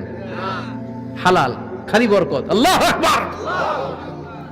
এজন্য হালাল খাবেন, হালাল পড়বেন। ইউর ফুড শুড বি হালাল, ইউর ড্রিঙ্ক শুড বি হালাল, your dress up should be হালাল, ইউর এন্টারটেইনমেন্ট শুড বি হালাল। চিল্লা এখন ঠিক কিনা? সব আপনার হালাল হতে হবে, কারণ ইন্নাল্লাহা তাইয়্যিব লা ইয়াকবালু ইল্লা তাইয়্যিবা। আল্লাহ নিজে পবিত্র, পবিত্র ছাড়া কিছু আল্লাহ কবুল করে না। হালাল খাওয়ার পরে যে দেহটা আপনি বানালেন, ওই দেহটারে জাহান্নামে ঢুকাবে কে? হারাম দিয়ে আপনি যত দান খয়রাত করেন, কবুল হবে? হারাম টাকা দিয়ে যাকাত দিলে কবুল হবে না, মাদ্রাসা বানালে কবুল হবে না। হারাম টাকা দিয়ে, ঘুষের টাকা দিয়ে অনেকে প্রতি বছর হজ করে হাজি টাইটেল লাগায়। আপনি হাজি লাগাতে পারেন, মাগার কবুল হবে? কারণ আল্লাহর নীতি তো একটা, ইন্নাল্লাহা তাইয়্যিব লা ইয়াকবালু ইল্লা তাইয়্যিবা। এক লোক কাবার চারপাশে ইয়া রব, ইয়া রব, বুখারীর বর্ণনা, অনেক লম্বা, আমি শর্ট করে বলছি। ইয়া রব বলে কাঁদে। সাহাবারা বলল, কত বড় আল্লাহর ওলি।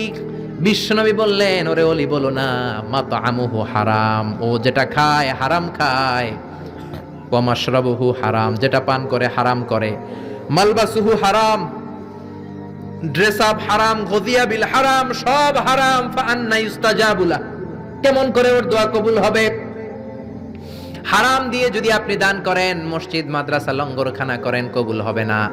আর হালাল থেকে প্রতিদিন যদি 1 পয়সাও দান করেন, এটাকে উহুদ পাহাড়ের সমান সওয়াব বানায়া দিবে কে? হালাল হারাম বেঁচে চলবেন তো, নাকি দেদারসে রড, বিল্ডিং, টাকা পয়সা সব খাইবেন? সরকারি চাকরি যারা করেন, বিনয়ের সাথে তাদেরকে বলি, আল্লাহরে ভয় পান। অল্প খাবেন, অল্প পড়বেন, বরকত দিবে কে? রিকশাওয়ালার সারা মাসে টাকা হয় 5,000 7,000, বাচ্চাও অনেক বেশি, ঠিক কিনা? 7টা 5টা বাচ্চা সারা মাস খাওয়ার পরে তারপর ওর 500-600 টাকা থাকে পকেটে।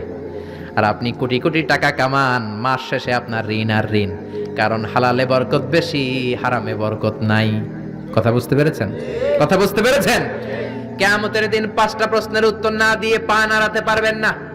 এর মধ্যে একটা হলো আনমালিহি মিন আইনা ইকতাসাবা। আপনি সম্পদ যে গড়েছেন, সম্পদের পাহাড় কোন রাস্তায় গড়েছেন? হালাল রাস্তায় উপার্জন করেছেন নাকি হারাম? এজন্য আমরা হালালের পক্ষে নাকি হারামের? এই হালাল হারামের মুতাখাসসিসুন ফিল হালালি ওয়াল হারাম ছিল মুআয ইবনে জাবাল। কি নাম মনে থাকবে? আরবি না পড়তে বের হয় না মুখ দিয়া। বলেন মুআয ইবনে জাবাল। 7 নম্বরে বিশ্বনবী বললেন আফরাদুহুম যায়েদ ইবনে সাবিত। ফারায়েজের নীতিমালা সবচেয়ে ভালো জানে আমার যায়েদ। ফারায়েজ কি পোলাপানরা এগুলো জানেই না।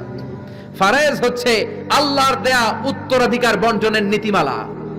দুনিয়ার সব বাবাদেরকে আল্লাহ ডেকে বললেন ইউসিকুমুল্লাহু ফি আওলাদিকুম লিযযাকারি মিসলু হাযযিল উনসায়াইন।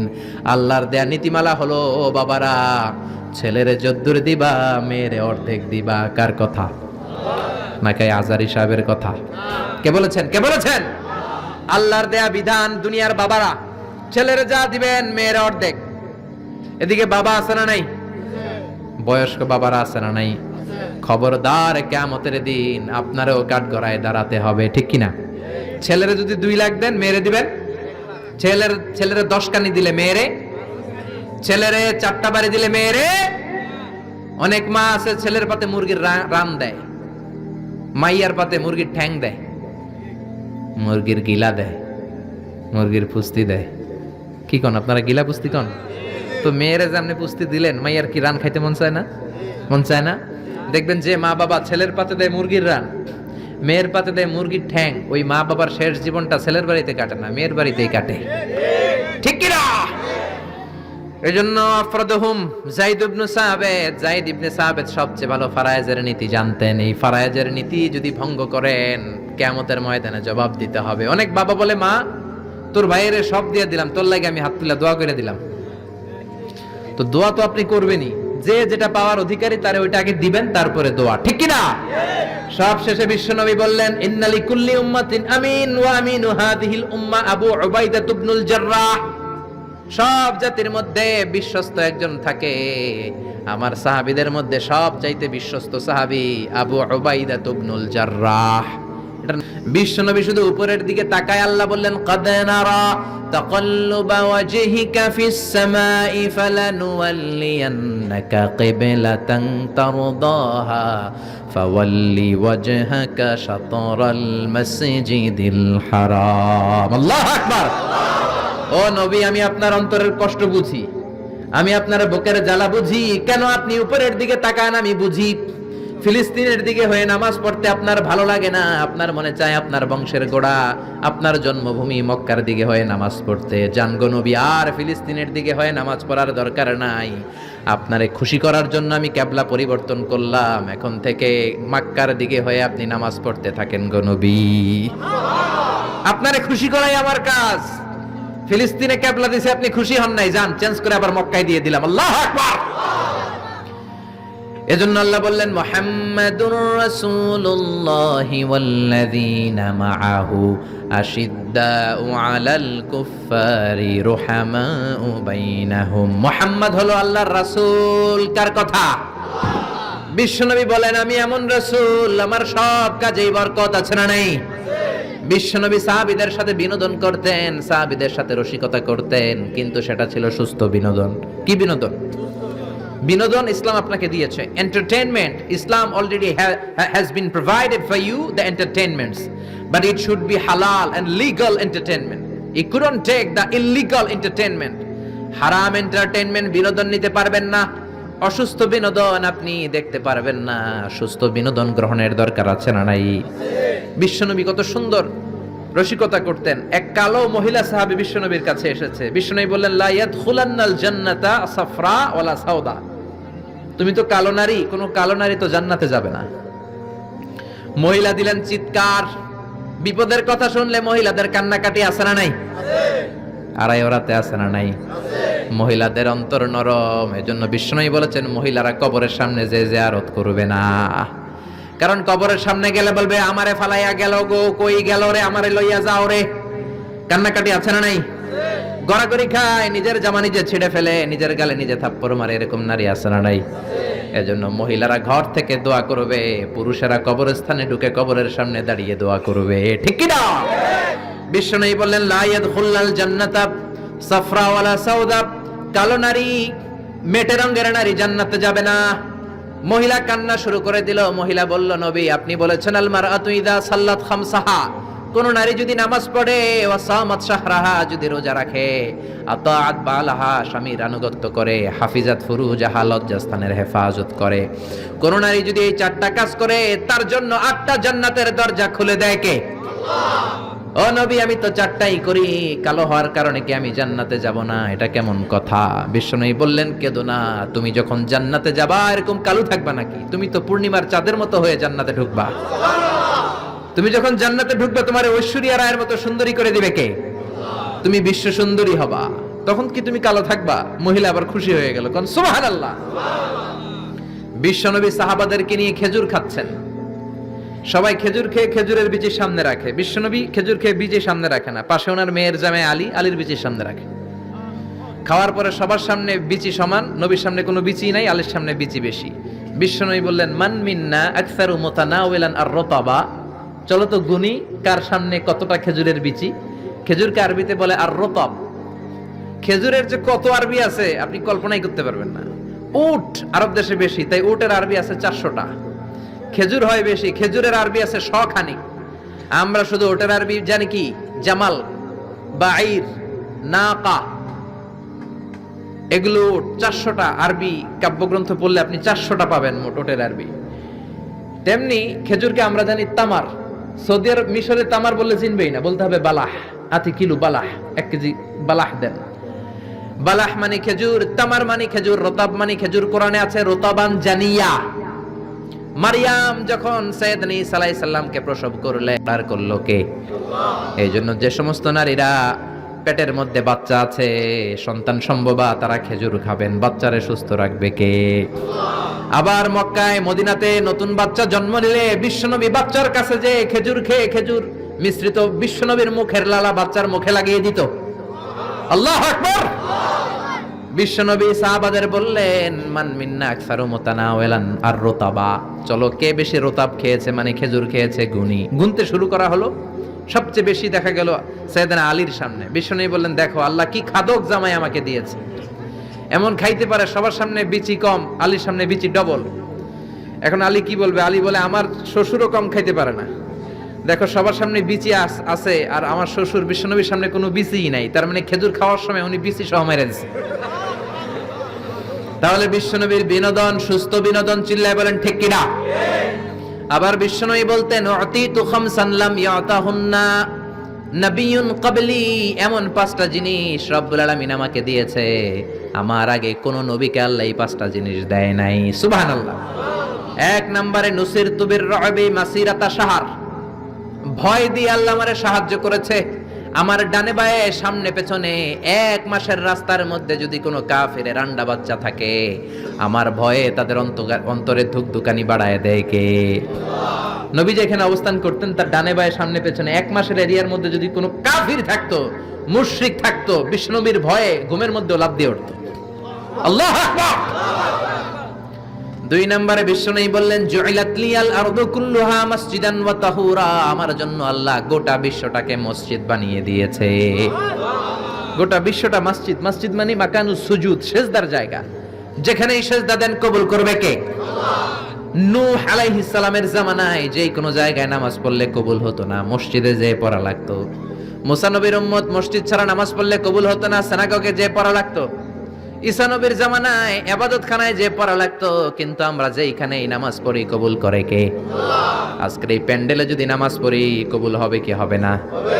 বাইতুল মুকাররমে হবে কি হবে না? হবে। শোলাকিয়ার ময়দানে কবুল হবে কি হবে না? হবে। বাজারে পড়লে হবে কি হবে না? হবে।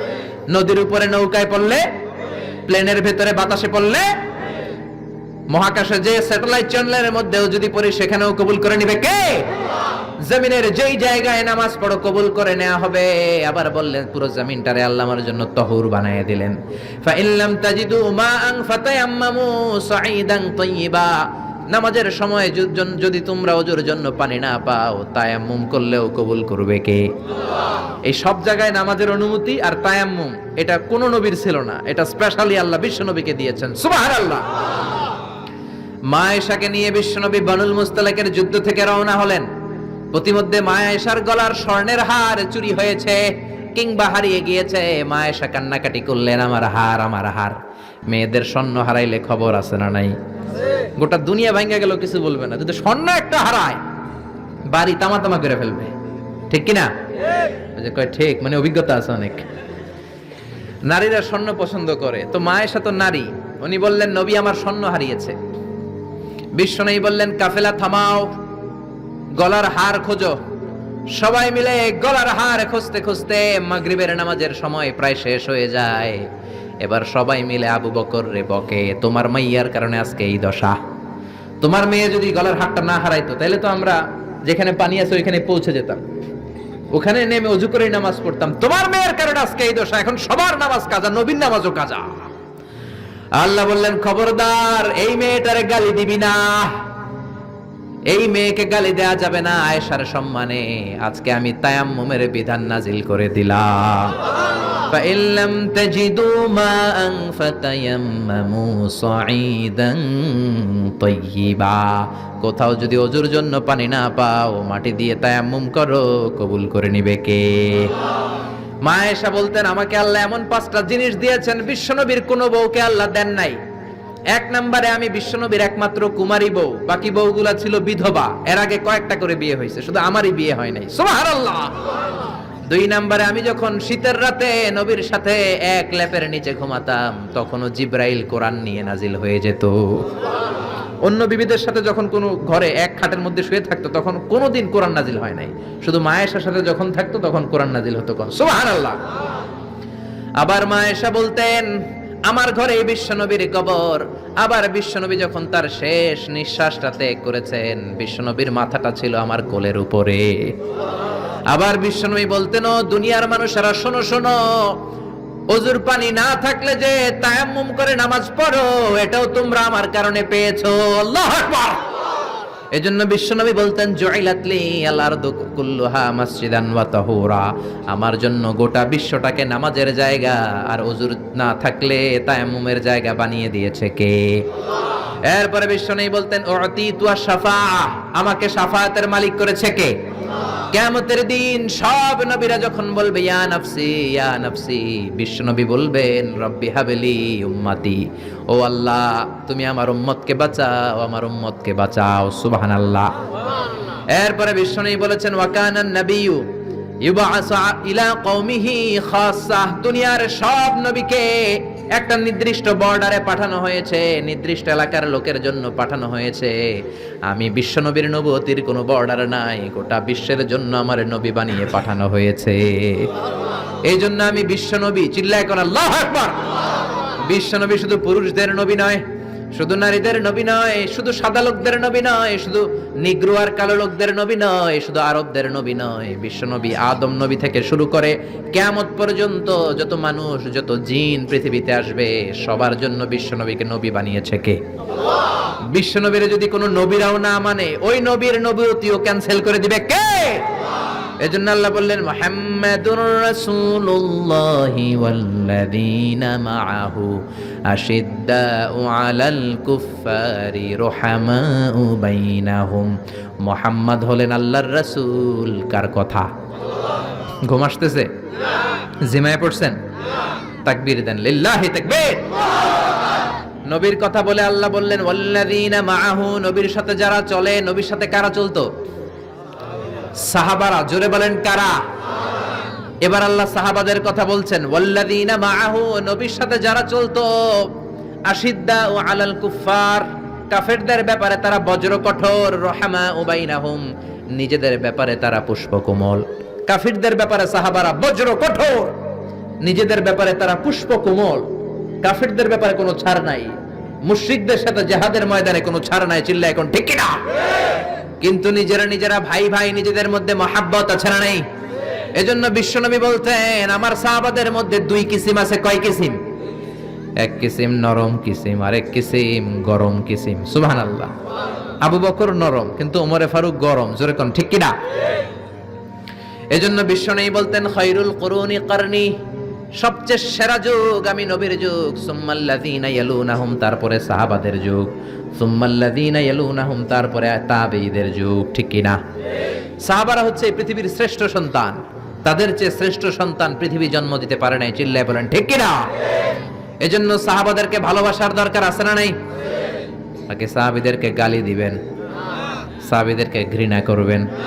সাহাবীদেরকে যদি গালি দেন, যদি ঘৃণা করেন, যদি সমালোচনা করেন, আপনার ঈমান থাকবে? কথা বলেন, ঈমান থাকবে? এজন্য নবী বললেন খবরদার, লা তাসুব্বু আহাদাম মিন আসহাবি, আমার সাহাবীদেরকে গালি দিও না। সাহাবাদেরকে ভালোবাসা হলো ঈমান, সাহাবীদেরকে ঘৃণা করা হলো কুফরি। ঠিক কিনা?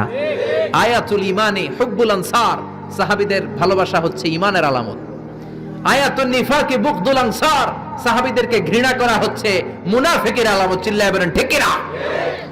এজন্য বিশ্বনবী বলতেন আমার সাহাবারা এক একটা সুপারস্টার।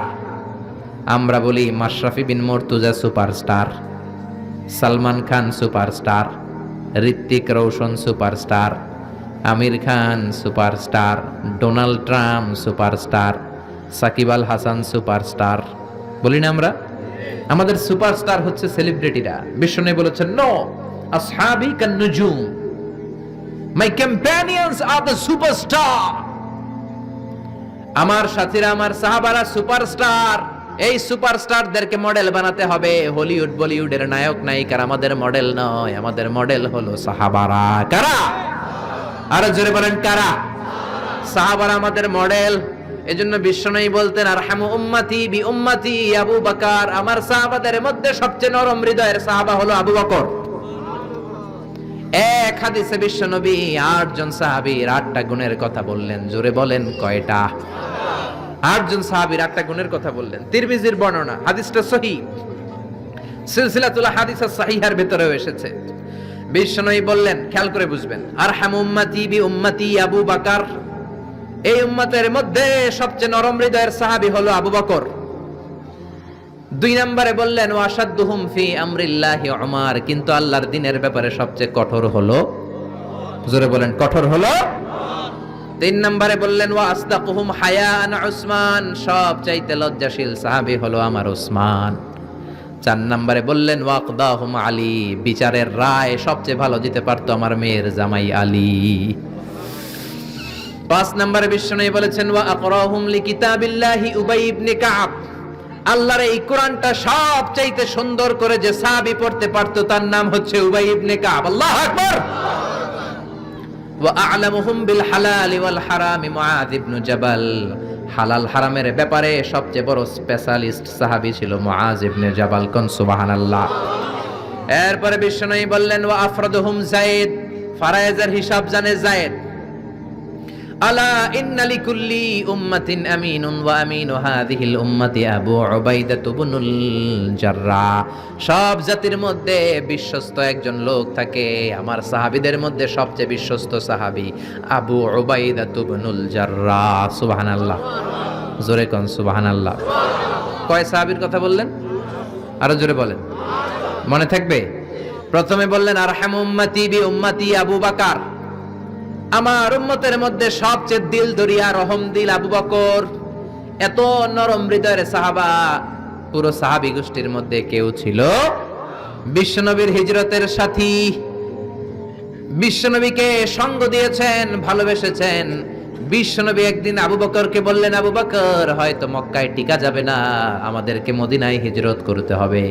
যেই দিন এই ইঙ্গিতটা বিশ্বনবী আবু বকরকে দিয়েছেন, ওই দিন থেকেই সাইয়েদনা আবু বকর হিজরতের জন্য রেডি। সুবহানাল্লাহ। যেদিন হিজরত করবেন সাহাবীদের চোখ ফাঁকি দিয়ে বিশ্বনবী আবু বকরের ঘরে গেলেন, ডাক দিলেন আসসালামু আলাইকা ইয়া আবু বকর। আবু বকর ঘরে আছো কিনা? ডাক দিতে দেরি, ব্যাগ নিয়ে আবু বকরের বের হতে দেরি হয় না। আল্লাহু আকবার। বিশ্বনবী বললেন আবু বকর, ডাক দিলাম, ব্যাগ নিয়ে রেডি হইলা, কখন ঘুমিয়েছো, কখন ঘুম থেকে উঠেছো, কখন হাত মুখ ধইলা, কখন ফ্রেশ হইলা, কখন কাপড় গুছাইলা? আবু বকর বলল, নবী যখন বলেছেন হিজরতে আপনার সাথে আমার যাওয়া লাগবে, ওই দিন থেকে আজ পর্যন্ত আমি আবু বকর আমার পিঠটার বিছনাতে লাগাই নাই। ওই রাতে সাইয়েদনা আবু বকর যেই সওয়াব কামিয়েছেন, ওই সওয়াবটাকে যদি একটা পাল্লায় রাখা হয়, পৃথিবীর আমাদের সব সওয়াবগুলো যদি আরেক পাল্লায় রাখা হয়, ওই হিজরতের রাতের সওয়াবটা আবু বকরের যে সওয়াবটা, ওই আবু বকরের সওয়াবের পাল্লাটা মুহূর্তের মধ্যে ভারী হয়ে যাবে। সুবহানাল্লাহ, আসতে বলেন। এত নরম হৃদয়ের সাহাবী ছিলেন আবু বকর। নামাজে দাঁড়ালে শুধু কাঁদতেন, এজন্য অনেক সাহাবী ওনারে পছন্দ করতো না। বিশ্বনবীর ইন্তেকালের পরে বছর খানিক মসজিদে নববীতে যতদিন বেঁচে ছিলেন ইমামতি করেছেন। আল্লাহু আকবার বলে যখন আলহামদুলিল্লাহি রাব্বিল আলামিন, তখনই কান্নায় ভেঙে পড়তেন। তেলাওয়াত শুরু করলেই কাঁদতেন। হেরেম শরীফে যারা নামাজ পড়েছেন, শেখ আব্দুর রহমান আস-সুদাইস আযাবের আয়াতগুলো পড়ে যখন টান দেয়, মুসল্লিগুলো সহ্য করতে পারে না। উনি নিজেও তেলাওয়াত থামিয়ে কাঁদে, মুসল্লিরাও কাঁদে। হেরেমের চারদিকে কান্নার রোল পড়ে যায়, চিৎকারের রোল পড়ে যায়, শুধু কান্নার কান্না, শুধু কান্না। সাইয়েদনা আবু বকর যখন নামাজে দাঁড়াতেন শুধু কাঁদতেন। বুখারীর বর্ণনা, রজুলুন আসিফ, নরম হৃদয়ের লোক ছিলেন। আই রাকিকুল কলবি ওয়া সারিউল বুকা, এত অন্তর নরম, নামাজে দাঁড়ালেই কাঁদতেন। দিন দুনিয়ার কোনো হুঁশ তার থাকতো না। কিন্তু আমরা নামাজে দাঁড়ালে দিন দুনিয়ার খেলার হিসাব আছে না নাই? বাজারের খবর আছে না নাই? জি বাংলা আছে না নাই? সারা দিনে যেটা মনে পড়ে না, নামাজে দাঁড়ালেই ওটা মনে পড়ে, ঠিক কি না? আমরা নামাজে দাঁড়িয়ে এইভাবে শেয়ার বাজার বাড়লো না কমলো? সাকিব আল হাসান আউট হয়েছে না ছক্কা মারছে? কে জিতলো? কুমিল্লা জিতলো নাকি কি ভিক্টোরিয়ান্স, রয়টার্স মার্টার্স কি যেন আছে, আমি তো বুঝিও না অনেকগুলা। কে জিতলো কে হারলো? হিন্দি সিরিয়াল শুরু হলো নাকি আমার দল জিতলো না হারলো, এরকম টেনশন আছে না নাই? আর সাইয়েদনা আবু বকর যখন নামাজে দাঁড়াতেন, দাঁড় দাঁড় করে চোখের পানি দিয়ে দাড়ি ভিজে যেত, চোখের পানিতে দাড়ি ভিজে যেত। সাহাবারা বললেন, ও নবী, আমাদের নামাজে মন থাকে না। বিশ্বনবী বললেন, সল্লু সলাতা মুআদ্দি', বিদায় নামাজ পড়ো, মনে করবা আজকের নামাজটাই আমার জীবনের শেষ নামাজ, তাইলে তোমার মন আর কোনো দিকে ছুটবে। আজকে এখন বাজে 11টা, যদি বলা হয় রাত 2টার দিকে আপনার মরণ, খুশ থাকবে? সবাই মাহফিল থিয়া দিবেন দৌড়, আমার মরণ 2টার দিকে। আহা, 2টার দিকে মরণ, জীবনের কোনো গ্যারান্টি নাই। যদি আপনার বলেই দেয়া হয় 2টার দিকে আপনার মরণ, এখন তুমি 2 রাকাত নামাজ পড়ো, এটাই শেষ নামাজ, ওই দিনের নামাজটা আপনি কত সুন্দর করে পড়বেন। আহা, ওই দিন আপনি কত সুন্দর করে ওযু বানাবেন, ওই দিন আতর মাইখা একেবারে আতর আলী হয়ে যাবেন, ওই দিন পাঞ্জাবি পড়বেন, ওই দিন যায় নামাজে দাঁড়াবেন, ওই দিন আপনার নামাজে কোনো তাড়াহুড়ো নাই, ঠিক কিনা? ওই দিনের রুকুটা আপনার জীবনের সবচাইতে শ্রেষ্ঠ রুকু হবে। ওই দিনের সেজদাটা আপনার জীবনের শ্রেষ্ঠতম সেজদা হবে। ওই দিনে সেজদায় যে চোখের পানি দিয়ে আপনি যায় নামাজ ভিজায় দিবেন, এর কারণ আপনি নিশ্চিত, you are certain that you are going to die. আপনি রাত 3টার দিকে মারা যাচ্ছেন, জানার কারণে আপনার নামাজে এত ভক্তি। আমরা যে মাহফিল শেষে বাড়িতে যেতে পারবো কোনো গ্যারান্টি আছে নাকি? আরো আধা ঘন্টা বাঁচবো, গ্যারান্টি আছে? শ্বাস যেটা ভেতরে নিলাম বের করতে পারবো, গ্যারান্টি আছে? তো তাইলে নামাজে যখন দাঁড়াই, এটা ভাবতে সমস্যা কি যে এটাই আমার শেষ নামাজ? কারণ আমার তো কোনো গ্যারান্টি লেটার নাই। চিল্লায় বলেন ঠিক কি না? পারফর্ম দ্য সালাহ as if it's your last and final prayer. এমন ভাবে নামাজে দাঁড়াবেন যেন এটাই আপনার লাস্ট এন্ড ফাইনাল প্রেয়ার, এটাই আপনার শেষ নামাজ। এরপরে আর নামাজের সুযোগ হয়তো আমি নাও পেতে পারি, জোরে কোন ঠিক কি না? এই কথা যখন সাহাবারা শুনলেন, আর নামাজে নড়েও না চড়েও না। মরুভূমির মাঝখানে যখন সাহাবারা দাঁড়াতেন, আকাশের পাখিগুলো খেজুর গাছ মনে করে সাহাবাদের মাথায় এসে বসে যেত। সুবহানাল্লাহ, বাড়িতেছে পাখিগুলো মনে করতো এগুলো মরুভূমির মাঝখানের খেজুর গাছ, মাথায় এসে বসে যেত। আর আমরা নামাজের মধ্যে দাঁড়ালে আমাদের কোনো খেয়াল থাকে না, আমাদের এদিকে সামনে ডানে বায়ে নজর যায়, ঘড়ির দিকে তাকায়, অনেকে আছে না নাই? নামাজের পর আবার এমনি তাকায়। হাদিসে এসেছে, আপনার নজর যখন একবার নামাজ ছাড়া অন্যদিকে দেন, আল্লাহ বলে আকবিল, বান্দা ফিরে আয়। আবার যখন ডানে নজর দেন, আল্লাহ বলে ফিরে আয়। আবার যখন ইমাম সাহেবের দিকে এমনি তাকান, আল্লাহ কয় ফিরে আয়। তিনবার নজর দেওয়ার পরে আবার যখন ডানে বায়ে নজর দেন, আল্লাহ বলে লা হাজাতা লি ইলা সলাতিক, তোর এই নামাজের কোনো দরকার আমি আল্লাহর নাই, এই নামাজের কোনো দরকার নাই। এজন্য সালাত পড়তে হবে আর অন্তরে ভয় থাকতে হবে কার? قد أفلح المؤمنون الذين هم في صلاتهم خاشعون। আবু বকর তাই করতেন, কানা রজুল আসিফ, নামাজে দাঁড়ালে দরদর করে কেঁদে কেঁদে দাড়িগুলো ভিজায় দিতেন। আল্লাহু আকবার। এজন্য বিশ্বনবী বলতেন আরহামু উম্মতি বি উম্মতি আবু বকর, আমার উম্মতের মধ্যে সবচেয়ে নরম হৃদয়ের হলো আবু বকর। 2 নম্বরে বিশ্বনবী বললেন ওয়াশাদ্দুহুম ফি আমরিল্লাহি উমর, আর আল্লাহর দ্বীনের ব্যাপারে সবচেয়ে কঠোর সাহাবী হলো উমর। সবচেয়ে কঠোর কে? এজন্য বিশ্বনবী বলতেন আমার পরে নবী নাই, আমার পরে কোনো রাসূল নাই, তবে কেউ যদি নবী হতো আমার ওমর নবী হতো। লা নবিয়্যা বা'দি ওয়ালা রাসূলা, আমার পরে কোনো রাসূল নাই, কোনো নবী নাই, তবে লাউ কানা বা'দি নাবিয়্যুন লাকানা উমর, যদি নবী হওয়ার যোগ্যতা কারো থেকে থাকে আমার ওমরের আছে। প্রভু তুমি বলেছো রাসূল দেবে না, বলনি দেবে না ওমর, বলনি দেবে না হামজা তারিক, খালিদ বিজয়ী সমর। প্রভু তুমি বলেছো রাসূল দেবে না। আল্লাহু আকবার। এই ওমরের মতো যদি লাঠির বাড়ি দেওয়া যেত, উনি নামাজেও লাঠি নিয়ে দাঁড়াতেন। আমাদের ইমাম সাহেবরা কেবলামুখী, আর পিছন থেকে একামত দেয় আল্লাহু আকবার আল্লাহু আকবার, আশহাদু আল্লা ইলাহা ইল্লাল্লাহ, আশহাদু আন্না মুহাম্মাদার রাসূলুল্লাহ, হাইয়া আলাস সালাতি হাইয়া আলাল ফালাহ, قد قامت الصلاة قد قامت الصلاة, আল্লাহু আকবার আল্লাহু আকবার, লা ইলাহা ইল্লাল্লাহ, আল্লাহু আকবার। সৌদি স্টাইলে একটু একামত শোনাই দিলাম। আমরা তো 2 বাক্যে বলি, আর 1 বাক্যেই বলে। ইমাম সাহেব কিবলামুখী হয়ে দাঁড়ায় আর মুয়াজ্জিন একামত দেয়। ওমরের সুন্নাত, বিশ্বনবীর সুন্নাত এটা ছিল না। ওমরে ফারুক মুসল্লিদের দিকে হয়ে দাঁড়াতেন। ওমরে ফারুকের হাতে থাকতো একটা লাঠি, যার কাতার বাঁকা, লাঠির দিয়ে পায়ের উপরে বাড়ি আছে না নাই? এইরকম বাড়ি মেরে মেরে যদি সোজা করা যেত, কাতারে গ্যাপ থাকতো না। বিশ্বনবী বলতেন ওয়াসাদুল খালাল, হাযু বাইনাল মানাকিবি ওয়াল আকদাম, এইটার সাথে ওইটা মিলাও। এই সাহাবী তার কাঁধের সাথে এই সাহাবীর কাঁধ মেলাতো, এই সাহাবীর কাঁধের সাথে এই সাহাবীর কাঁধ মেলাতো, এই সাহাবীর ডান পায়ের সাথে ওই সাহাবীর বাম পা, এই সাহাবীর বাম পায়ের সাথে ওই সাহাবীর ডান পা। বুনিয়ানুম মারসুস, সীসা ঢালা প্রাচীরের মতো।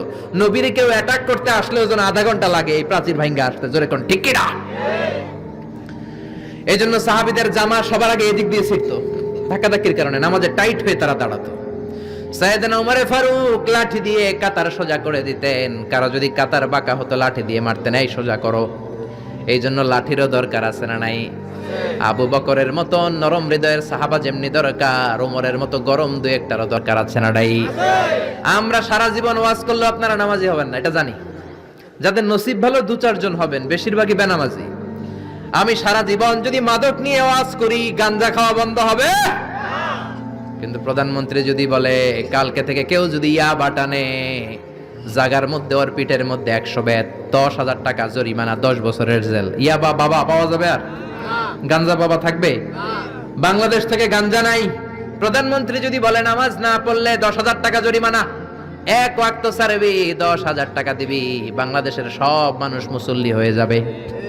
এজন্য বিশ্বনবী বলতেন ইন্নাল্লাহা লা ইয়াযা'ু বিল কুরআন, আল্লাহ কোরআন দিয়ে যেটা সমাজে করান না, ইয়াযা'ু বিস সুলতান, এটা ক্ষমতা দিয়ে করান। ঠিক কি না? প্রধানমন্ত্রী ক্ষমতার মসনদ থেকে মাইরের ঘোষণা দিবে, আর আমরা ওয়াজ কইরা যামু। ওয়াজ আর মাইরের সমন্বয়ে ইসলাম কায়েম করবে কে? আল্লাহ। শুধু ওয়াজ দিয়ে ইসলাম কায়েম হবে? ওমরে ফারুক তাই করতেন, লাঠি দিতেন, লাঠি দিয়ে সোজা করে দিতেন। এজন্য শয়তানও ওনারে ভয় পেত। বিশ্বনবী বলেন ওয়াল্লাযী নাফসি বিয়াদিহি, যে আল্লাহর হাতে আমার আত্মা, ওমর ওই আল্লাহর কসম করে বলি, মা সালাকা আশ-শাইতানু সালিকান ফাজ্জান ইল্লা সালাকা ফাজ্জান গায়রা ফাজ্জিক, তোমার যদি ইবলিস কোন রাস্তা দিয়ে আসতে দেখে, ইবলিসের বাপের কিনা, ইবলিস ওই রাস্তা ধুইয়া আরেক রাস্তা দিয়ে হাঁটে। ও ওমর, তোমার যদি শয়তান দেখে তুমি এই দিক দিয়ে আসো, শয়তান জীবনও এই রাস্তা দিয়ে চলবে না, আরেক রাস্তা দিয়ে শয়তান দেয় দৌড়। ও মিয়া, যেই লোকরে শয়তান ডরায় ওই লোকের ঈমানটা কেমন ছিল জোরে বলেন আল্লাহু আকবার। মুনাফিকের বাচ্চারা ভয় পেত ওমরে ফারুককে, জমের ভয়।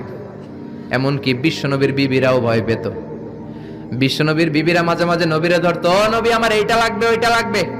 বিশ্বনবী বললেন লাগবে লাগবে, বললে তালাক দিয়ে দিব, যাও তালাক দিয়ে দেব। ধনী সাহাবীর কাছে যে বিয়ে বসো, আমি নবীর কাছে থাকলে এভাবেই থাকতে হবে। কিন্তু বিবিরাও ছাড়ার পাত্র না।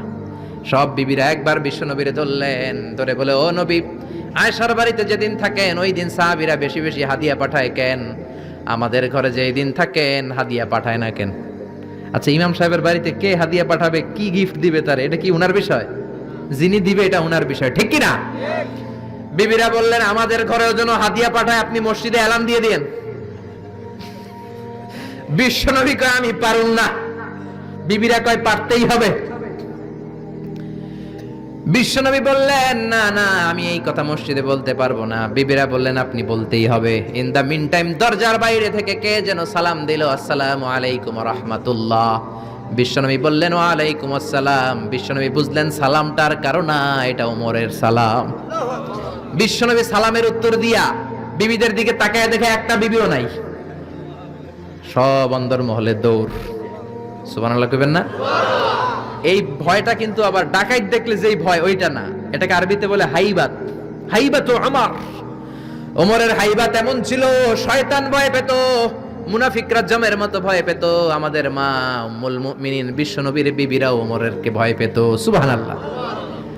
আমরা বাচ্চারা যদি না খায়, খেতে চায় না, আমার এক মেয়ে ছোট্ট খেতে চায় না, গল্প বলে খাওয়াই, আমি এদিক দিয়ে খাওয়াইলে ওদিকে দৌড়, এদিক দিয়ে ধরলে ওদিকে দৌড়। আপনাদের ছেলে মেয়েদের একই অবস্থা, বাচ্চারা খেতে চায় না, ঘুমাতে চায় না। তখন আমরা বলি ঘুমাও, না হলে বাঘ আসবে, বাঘ, বিড়াল আসবে, বিড়াল। আপনারা কি কোন?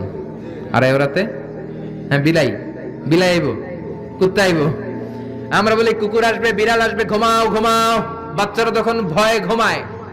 ওমরে ফারুক যখন মদিনার গভর্নর, মদিনার প্রেসিডেন্ট, মদিনার মায়েরা বিড়াল আর বাঘের ভয়ে দেখাতো না। বাচ্চারা যখন মদিনাতে খেতে চাইতো না, ঘুমাতে চাইতো না, মদিনার মায়েরা বলতো তাড়াতাড়ি ঘুমা, ওই যে ওমর আসতেছে, ওমর।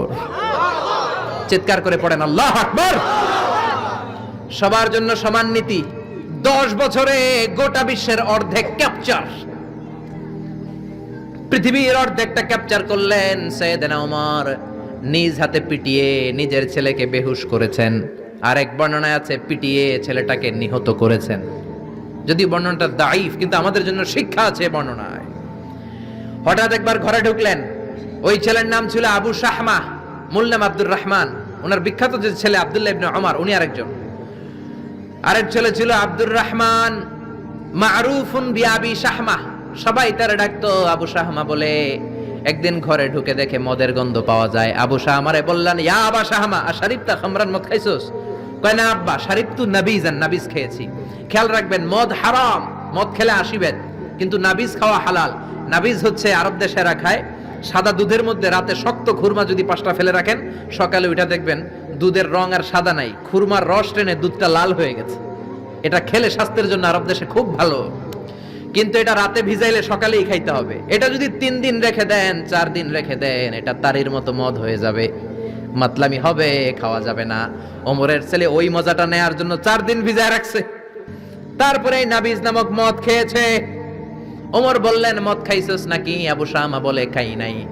ওমর বললেন, তাআলা ইলা, এদিকে আয়, ইফতাহ ফামাক, মুখ খোলো। মুখ খোলার পরে গন্ধ নিয়ে দেখে নাবিজ মাখানো মদের গন্ধ পাওয়া যায়।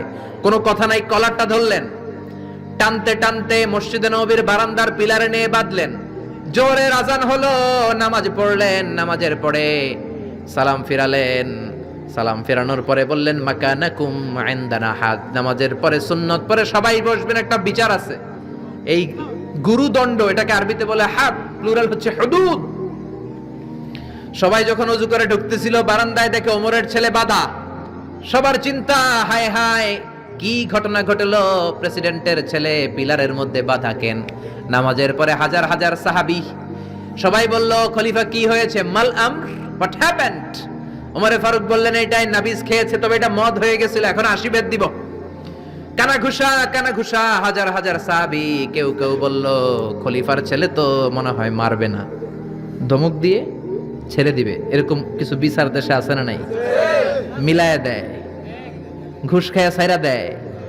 এমপির পোলা হইলে 7 খুন মাফ, চিল্লা এখন ঠিক না? কেউ বলে না ওমর সারার পাত্র না, তবে 80টা মারবে না, 40টা দিবে অ্যাটলিস্ট। কয়টা? ওমর ফারুক চেয়ারে বসলেন, হাজার হাজার মানুষ, পিনপতন নীরবতা। জল্লাদরে বললেন, হাতি জিলদ মিন বাইতুল মাল, বাইতুল মালের ঘর থেকে খেজুর গাছের চামড়া দিয়ে বানানো বড় সাইজের একটা চাবুক আন, সবচেয়ে বড়টা আনবি। সবচেয়ে বড়টা আনা হলো। এবার ওমরে ফারুক বললেন, ইবদা বিসমিল্লাহ, শুরু কর আল্লাহর নামে। সাইয়েদনা ওমরে ফারুকের সামনে দাঁড়িয়ে জল্লাদ মারবে 80টা বাড়ি, মারতে শুরু করেছে। ওয়াহিদ, ইসনাই, তালাতা, 3 বাড়ি মারার পরে ওমরে ফারুক জল্লাদকে দিলেন এক থাপ্পড়। 3 হাত দূরে যে পড়লো জল্লাদ, জল্লাদের হাত থেকে চাবুক তুলে ধমক দিলেন, তুই কি চাবুক মারোস নাকি চাকরি বাঁচাস? আস্তে মারলি কেন? আসলে আস্তে মারে নাই, দেহের যত জোর ছিল, ওমরের হুকুম তামিল করবে না এরকম জল্লাদ মদিনায় ছিল না। জোরে কোন ঠিক কিনা? যত জোর ছিল তত জোরে মেরেছে, কিন্তু ওমরের পছন্দ হয় নাই। ওমর বললেন, ইনদাকা তালাতা ইনদি ওয়াহিদ, তোর হিসাবে 3টা, আমার হিসাবে মায়ের হইছে 1টা। আমি 2 নাম্বার থেকে শুরু করব। 2, 3 মারতেছে কে? মদিনাতে উনারসে পালোয়ান আর কেউ নাই। এক একটা বাড়ির আঘাতে ওমরের ছেলে আবু শামা চিৎকার করে কাঁদে। এক একটা বাড়িতে চামড়া ছিঁড়ে যায়, রক্তগুলো ছোপ ছোপ করে নববীর দেয়ালের মধ্যে লাগে। ছোট্ট ছেলেটা ডেকে বলে, আব্বা আমারে মাফ করে দাও, আর জীবনে মদ খাবো না।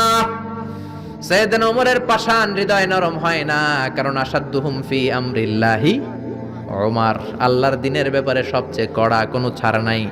এক একটা চাবুক মারে, লোকজন কেঁপে কেঁপে ওঠে। 10টা 15টা মারার পরে ছেলে বেহুশ, পানি দেওয়ার পরে আবার হুশ, আবার মারা শুরু করা হলো। 30টা মারার পরে আবার বেহুশ। এইবার আবু শাহামার মা ওমরের বউ এসে ওমরের পা ধরে ডেকে বলে, ওমর তোমার পায়ে ধরে ক্ষমা চাই, আমার কলিজার টুকরা বাজানটারে তুমি মেরে দিও না। 80টা বেত মারতে হবে, মেরেছো 30টা, আরো মারবা 50টা। যাও ওমর, প্রতিটা বেতের বাড়ির বিনিময়ে আমি আবু শাহামার মা একটা করে ওট আল্লাহর রাস্তায় সদকা করে দেব। ওমর বলে, না আবু শাহামার মা, এটা আল্লাহর আইন, গোটা দুনিয়াটা দিলেও একটা চাবুকের বাড়ি থেকে ওরা কেউ বাঁচাতে পারবে না। মারতে লাগলেন, আবার পানি দিয়ে আবার হুশ। ওমরের বাড়ি যে খেয়েছে সে বুঝেছে। 50টা বাড়ি মারার পরে আবু শাহামা দুনিয়া থেকে শেষ। রাগে ওমর গড়গড় করছেন, বললেন, এই বেয়াদবটারে গোসল করা, জানাজা দে, কবর দে। কবর দেওয়ার পরে কবরের উপরে মারা শুরু করছে। 51, 52, 53, 80টা চাবুক মারার পরে আল্লাহরে ডেকে বলে, আল্লাহ আমার ছেলে হওয়ার কারণে কোনো পার্সিয়ালিটি করি নাই, বিচারে 2 নাম্বারই করি নাই। 80টা গুনে গুনে বেত মেরেছি, দেহে যত শক্তি ছিল ততগুলো মেরেছি। কিয়ামতের ময়দানে জালিম ওমর বলে, তুমি কিন্তু আমারে ডাকতে পারবা না আল্লাহ, জালিমদের কাতারে আমারে উঠাতে পারবা না, আমারে জালিম বলতে পারবা না। ওইরকম ওমরের দরকার আছে না নাই? ওই ওমরের লাঠির বাড়ি যদি থাকতো, দেশটারে মদিনা বানায় দিত কে? চোরদের হাত যদি কাটা যেত, দেশটারে সুন্দর করতো কে? একটা জিনাখোরের ফাঁসি যদি বাইতুল মুকাররমের স্কয়ারের মধ্যে দিয়ে দেয়া হতো, এরপরে আর জিনা হতো? একটার ফাঁসি হয়ে গেলে আর তনুর মতো কোন নারীকে ধর্ষিতা হওয়া লাগতো না, খাদিজার মতো কোন মেয়েকে কেউ কোবানোর সাহস পেত না। জোরে বলেন ঠিক কিনা? একটা চোরের হাত জুমার নামাজের পরে বাইতুল মুকাররমের স্কয়ারের সামনে যদি কেটে দেয়া হয়, আর কোন চোর পাওয়া যাবে নাকি? জোরে বলেন। তবে আমচোর, জামচোর, কলাচোর ওই চোর না, যেই চোরগুলো বড় বড় জিনিস চুরি করে, ব্যাংক চুরি করে, দেশের টাকা চুরি করে, এক কলমের খোঁচায় 1000 কোটি টাকা চুরি করে, ওই চোরদের হাত কাটতে হবে। শেয়ার বাজার খায়া ফেলায়, হলমার্ক খায়া ফেলায়, দেশের টাকা খায়া ফেলায়, সুইজারল্যান্ডে সব টাকা পাঠায়, এরকম বড় বড় চোর আছে না নাই? ইসলামী বিচার যদি শুরু হয়, আগে বড় চোরদের বিচার দিয়ে শুরু হবে। চিল্লায় বলেন ঠিক কিনা? এজন্য বিশ্বনবী বলতেন, আসাদ্দুহুম ফি আমরিল্লাহি ওমর, আল্লাহর বিধান বাস্তবায়নে সবচেয়ে কঠোর ছিল ওমর। এক নারী এসে বলল, ওমরে ফারুক, আমার স্বামী আমারে তালাক দিয়েছে 100টা। কয়টা? শুনতেছেন? একটু জিমাই গেলেন মনে হয়। আমার স্বামী আমাকে 100 তালাক দিয়েছে। কয় তালাক? আসলে দিতে হবে কয় তালাক? তাও একটা একটা করে, ঠিক কিনা? ওমরে ফারুক ডেকে আনলেন, স্বামীরাও আনলেন, বউরে আনলেন। ও স্বামী, কয় তালাক দিছো? কয় 100টা দিছি। ওমরে ফারুক বললেন, তালাক হচ্ছে মিন শাআইরিল্লাহ, এটা আল্লাহর নিদর্শন। আল্লাহর নিদর্শন নিয়ে ফাইজলামি করার অনুমতি তোরে দিছে কে? 3 তালাকে তোর বউ তালাক, বাকি 97 তালাক তোর পিঠের উপরে পড়বে। সুবহানাল্লাহ। বাড়িতে যে বউরে 100 তালাক দিছে এক ডাকায়, ওমর ফারুক বললেন 3 তালাকে তোর বউ তালাক, বাকি 97 তালাক তোর পিঠে। এজন্য লাঠির দরকার আছে না নাই?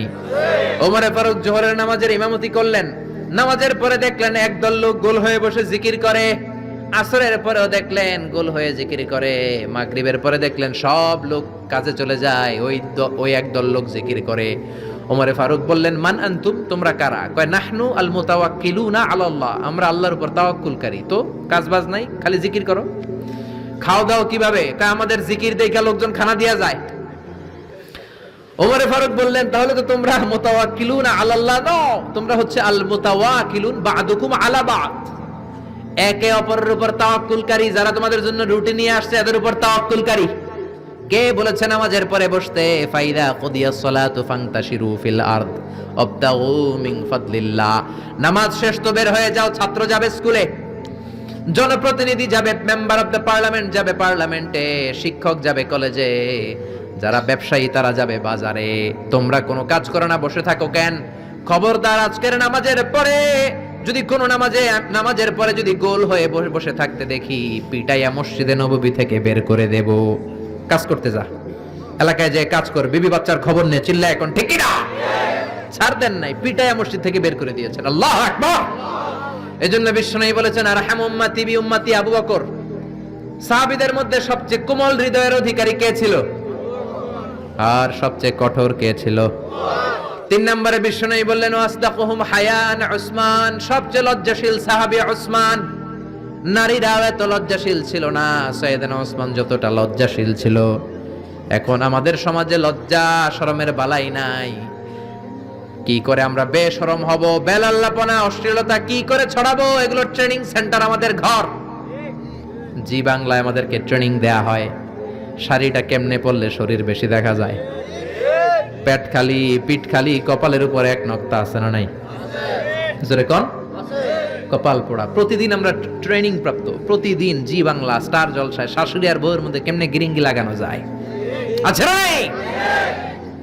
বিশ্বনবী বললেন, ইযা লাম তাস্তাহি ফাসনা মা শিতা, যদি শরম না থাকে তোর যা মন চায় তাই করতে পারবি। এই জন্য আল হায়া শুআবাতুম মিনাল ঈমান, লজ্জা হলো ঈমানের অঙ্গ। যার লজ্জা নাই তার ঈমান নাই। এজন্য লজ্জা শরমের দরকার আছে না নাই? বিশ্বনবী ছোট্টবেলা থেকেই লজ্জাশীল ছিলেন। বিশ্বনবীর দুধমা হালিমা, তিনি বলেন, 2 বছর মুহাম্মদ আমার দুধ খেলো, 5 বছর ছেলেটারে আমি পাললাম, 5 বছর লালন পালন করেছি। 5 বছরের মধ্যে শিশু মুহাম্মদকে আমি কোনোদিন কাঁদতে দেখি নাই। ব্যথা পেলেও মুহাম্মদ কাঁদে না, ক্ষুধা লাগলেও মুহাম্মদ কাঁদে না। শুধু লজ্জাস্থানের জায়গা থেকে কাপড়টা একটু সরে গেলে শিশু মুহাম্মদ কেঁদে দেয়। ছোট্ট বাচ্চা ব্যথা পায়, কাঁদে না। বিশ্বনবী কাঁদতেন না, ক্ষুধা লাগলে কাঁদতো না, লজ্জাস্থান থেকে কাপড় সরলেই কাঁদতো। বিশ্বনবীর বয়স 7 কিংবা 8। মক্কাতে কাবা নির্মাণ হবে। মক্কার সবাই কয়, আমরা সবাই এই কাজে অংশগ্রহণ করব। কাবা ঘর বানাইলে ওটাতে সওয়াব আছে না নাই? তো কিভাবে অংশগ্রহণ? পাথর কেটে কেটে পাথর দিয়ে কাবা বানাবে। সবাই পাথর টানে, বিশ্বনবীও টানে। বিশ্বনবীর বয়স 7 কিংবা 8, ওনার বয়সের ছেলেরা সবাই পরনের লুঙ্গি খুলে কাঁধের মধ্যে রেখেছে, আর কাঁধের উপরে একটা করে পাথর টানে যাতে ব্যথা না পায়। ছোট্ট বাচ্চারা লুঙ্গি খুলে ফেলে না? গ্রীষ্মকালে দেখবেন পুকুর একটা পাইলে লুঙ্গি ধুইয়া সবটি সাঁতার, আছে না নাই? পিড়াইয়া উঠানো যায় না, সবগুলো ডুবায়, চোখগুলো লাল করে ভূতের মতো হয়ে ওঠে। এলাকায় পুকুর টুকুর নাই বোধহয়? আছে আছে আছে। বিশ্বনবী লুঙ্গি খোলে না, সবগুলো সমবয়সের বাচ্চা লুঙ্গি খুলে ভাঁজ করে এখানে রেখে একটা পাথর টানে। আমার নবী 2টা করে টানে। সবাই টানে কয়টা করে? নবী টানে কয়টা করে? সব বাচ্চারা লুঙ্গি খোলা, বিশ্বনবীর লুঙ্গি পরনে। আবু তালেবের চোখে এটা পড়লো। আবু তালেব বলে, ও ভাতিজা মুহাম্মদ, তোমার বয়সের বাচ্চারা লুঙ্গি খুলে পাথর টানে, সবাই টানে একটা, তুমি টানো দুইটা। কেন রে ভাতিজা, তুমিও লুঙ্গি খোলো, লুঙ্গিটা কাঁধে রেখে তারপরে পাথর টানো। বিশ্বনবী বললেন, না চাচা আমার সমস্যা নাই, আমি লুঙ্গি খুলবো না। চাচা কই খোলো। আমরা অনেক বাচ্চাদেরকে বলি, আরে তুই ছোট মানুষ, খোল বেটা, খোল খোল খোল, কিচ্ছু হবে না, বলি না? কখনো এগুলো বলবেন না। ও ছোট্ট হলে ওর একটা প্রেস্টিজ আছে না নাই? ওর একটা আত্মসম্ভ্রম বোধ আছে না নাই? এখনো যদি লুঙ্গি খোলা শিখান, অশ্লীলতা শিখান, তাহলে এই ছেলেগুলো হবে ডাকাত, এগুলোই হবে বাংলা ভাই, ইংরেজি ভাই, অঙ্ক ভাই, এগুলো হবে পিচ্চি হান্নান, এরশাদ শিকদার, কালা জাহাঙ্গীর, লতিফ সিদ্দিকীর মতো মন্ত্রী। ঠিক, আরো আসতে বলেন। এখন থেকে যদি লাজুকতা শিখান, ভদ্রতা শিখান, কোরআন শিখান, তাহলে এই ছেলেগুলো বড় আলেম হবে, মুফাসসিরে কোরআন হবে। এই ছেলেগুলো হাফেজ জাকারিয়ার মতো হবে, ফজলে রাব্বি আদলের মতো হবে, বড় বড় ইমাম হবে, মুফাসসির হবে। চিল্লায় বলেন ঠিক কিনা? চাচা বলে, মোহাম্মদ লুঙ্গি খোলো। আরে ছোট মানুষ খোলো। বিশ্বনবী বলে, না আমি ছোট হতে পারি কিন্তু লুঙ্গি খুলবো না, আমার কোনো সমস্যা নাই। চাচাকে, আরে খোলো মিয়া, বলে লুঙ্গির গোছা ধরে টান দিছে। টান দিতে দেরি, মুহূর্তের মধ্যে বিশ্বনবী বেহুশ হয়ে জমিনে পড়ে যায়। বিশ্বনবীর জীবদ্দশায় পৃথিবীর কোন মানুষ বিশ্বনবীর লজ্জাস্থান দেখে? জোরে বলেন, দেখে? এজন্য খবরদার, তোমার বোনের পেট পিঠ খালি থাকতে পারবে না, কপালে এক নোক্তা থাকতে পারবে। তোমার বোন বললেই তুমি তারে পাখি ড্রেস কিনে দিতে পারবা না, লেহেঙ্গা 2 পিস 3 পিস কিনে দিতে পারবা না। তুমি যদি এগুলো আদরের বোনকে কিনে দাও, আল্লাহর সুপ্রিম কোর্টের কাঠ গড়াতে তোমারও আসামি করে দাঁড় করাবে কে? বাবারা খবরদার, মেয়েদের সব আবদার পূরণ করবেন না। হেজাব পরানো শিখান, বোরকা পরানো শিখান। একটা মেয়ে যখন বোরকা পরে রাস্তায় বের হয়, মনে হয় জান্নাতের হুর দুনিয়ায় এসেছে। একটা মেয়ের সৌন্দর্য তো হেজাবে, সৌন্দর্য তো বোরকার ভেতরে, সৌন্দর্য তো পর্দার ভেতরে। চিল্লা এখন ঠিক কিনা? আবার কিছু নানি আছে বয়স 90, উনি হাত মোজা পা মোজা, আর সাথে 16 বছরের 18 বয়সের নাতনিরে নিয়ে বের হইছে। এমন দৃশ্য এলাকার সব পোলারা পিছনে পিছনে লাইন ধরে, আছে না নাই?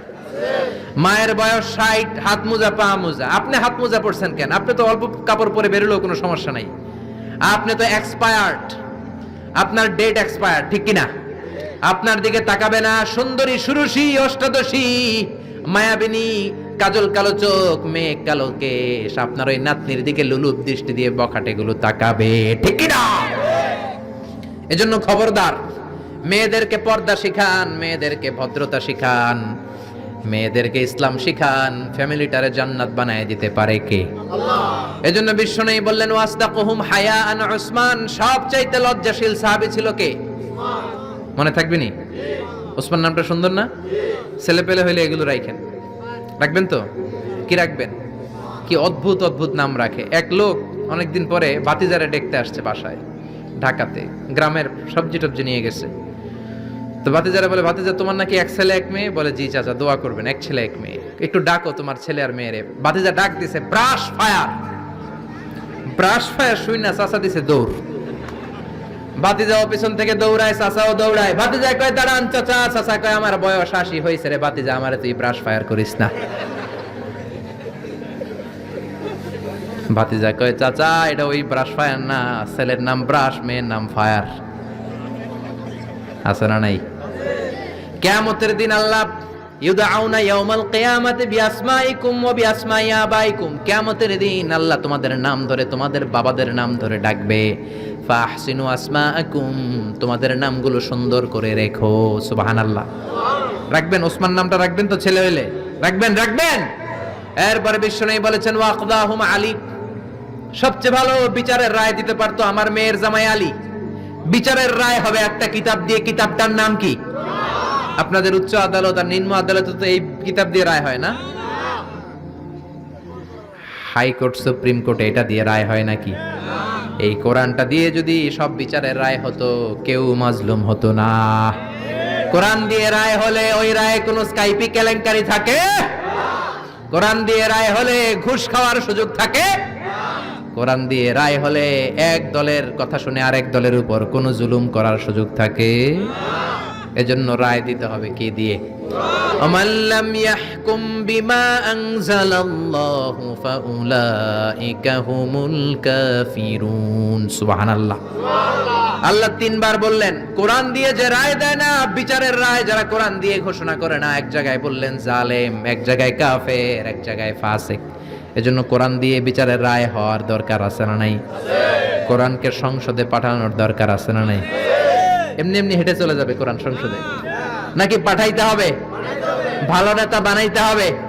যারা কোরআন মানে, যারা কোরআনের পক্ষে, এরকম নেতা বানানোর দরকার আছে না নাই? এজন্য বিশ্বনবী বলেছেন মান ক্বালা বিহি সাদাকা, কোরআন দিয়ে যে কথা বলে তার কথা সত্য কথা নাকি মিথ্যা। ওয়া মান আমিলা বিহি উজরা, কোরআন দিয়ে আমল করলে আমলনামায় সওয়াব আছে না নাই? বেশি না কম? ওয়া মান হাকামা বিহি আদালা, কোরআন দিয়ে যে বিচারের রায় দেয় ওইটাই সবচেয়ে সেরা বিচার, ঠিক কি না? আল্লাহ দেশে কোরআনের বিচার কায়েম করুক, পড়ে না আমিন।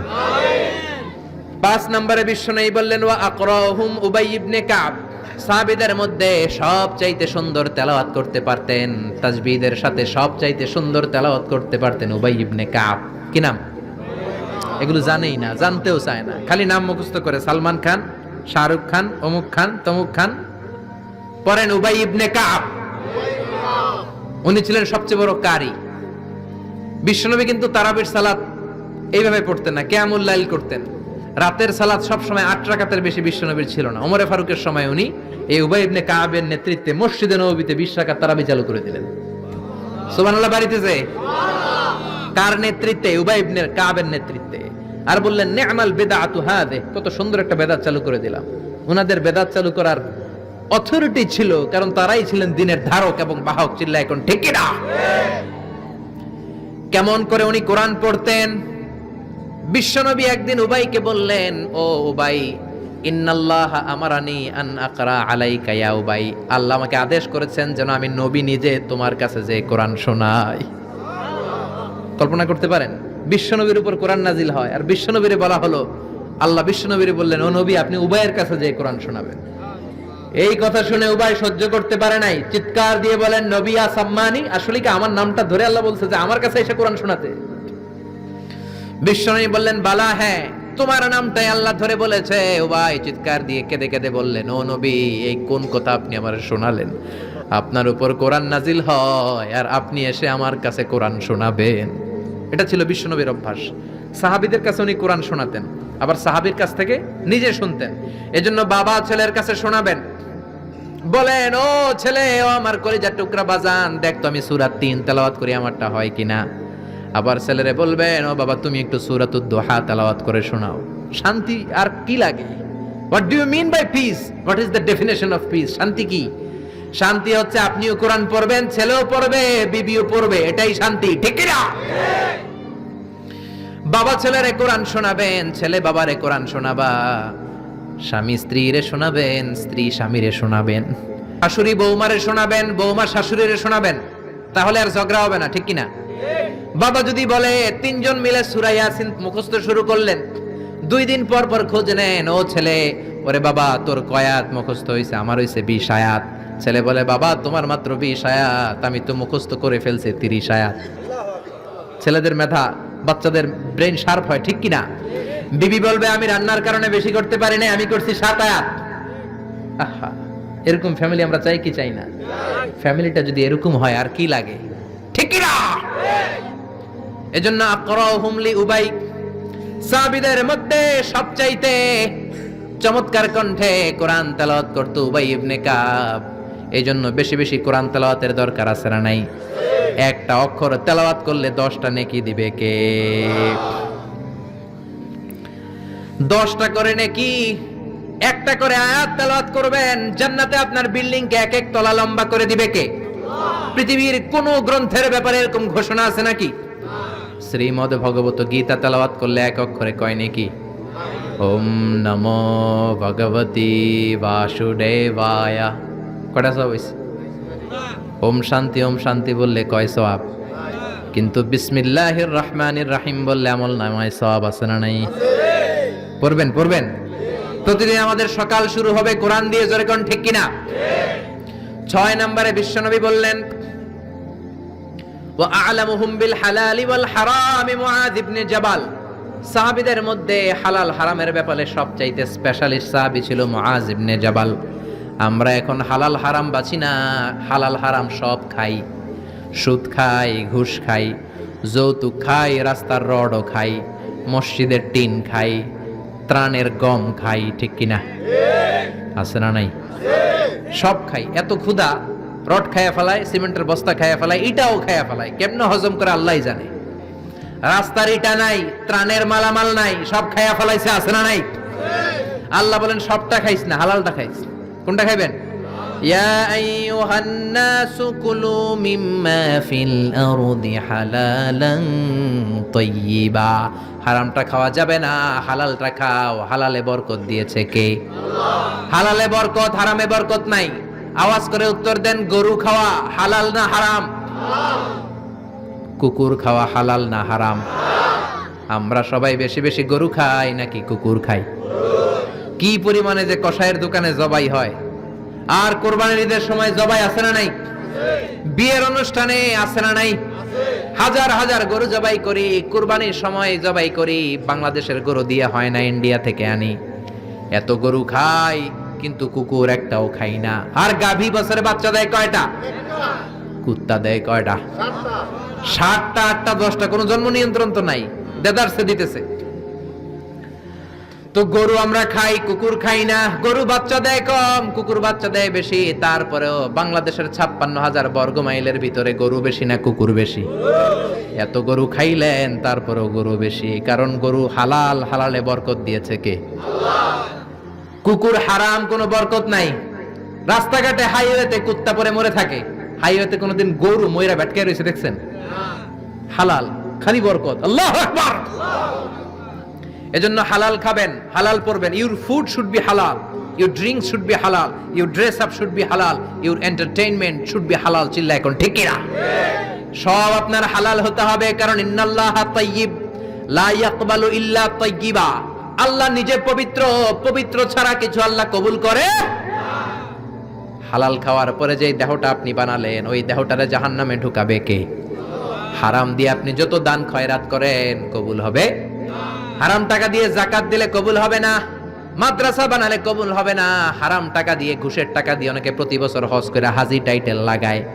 আপনি হাজি লাগাতে পারেন, মাগার কবুল হবে? কারণ আল্লাহর নীতি তো একটা, ইন্নাল্লাহা তাইয়্যিব লা ইয়াকবালু ইল্লা তাইয়্যিবা।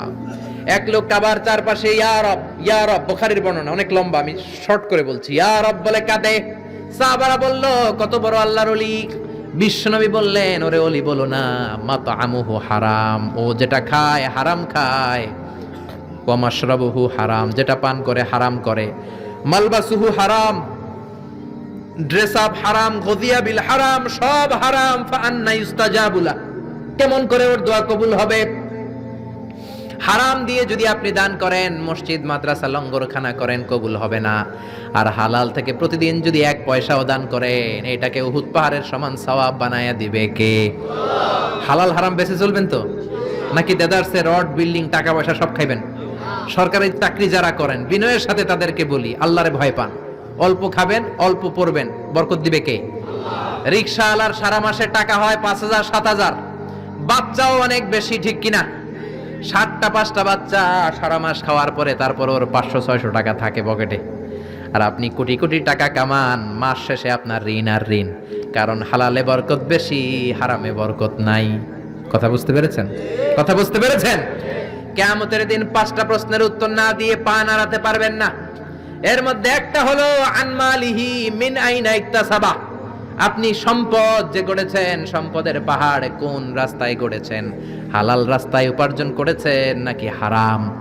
এজন্য আমরা হালালের পক্ষে নাকি হারামের? এই হালাল হারামের মুতাখাসসিসুন ফিল হালালি ওয়াল হারাম ছিল মুআয ইবনে জাবাল। কি নাম মনে থাকবে? আরবি না পড়তে না পড়তে বের হয় না মুখ দিয়া। বলেন মুআয ইবনে জাবাল। 7 নম্বরে বিশ্বনবী বললেন, আফরাদুহুম যায়েদ ইবনে সাবিত। ফারায়েজের নীতিমালা সবচেয়ে ভালো জানে আমার যায়েদ।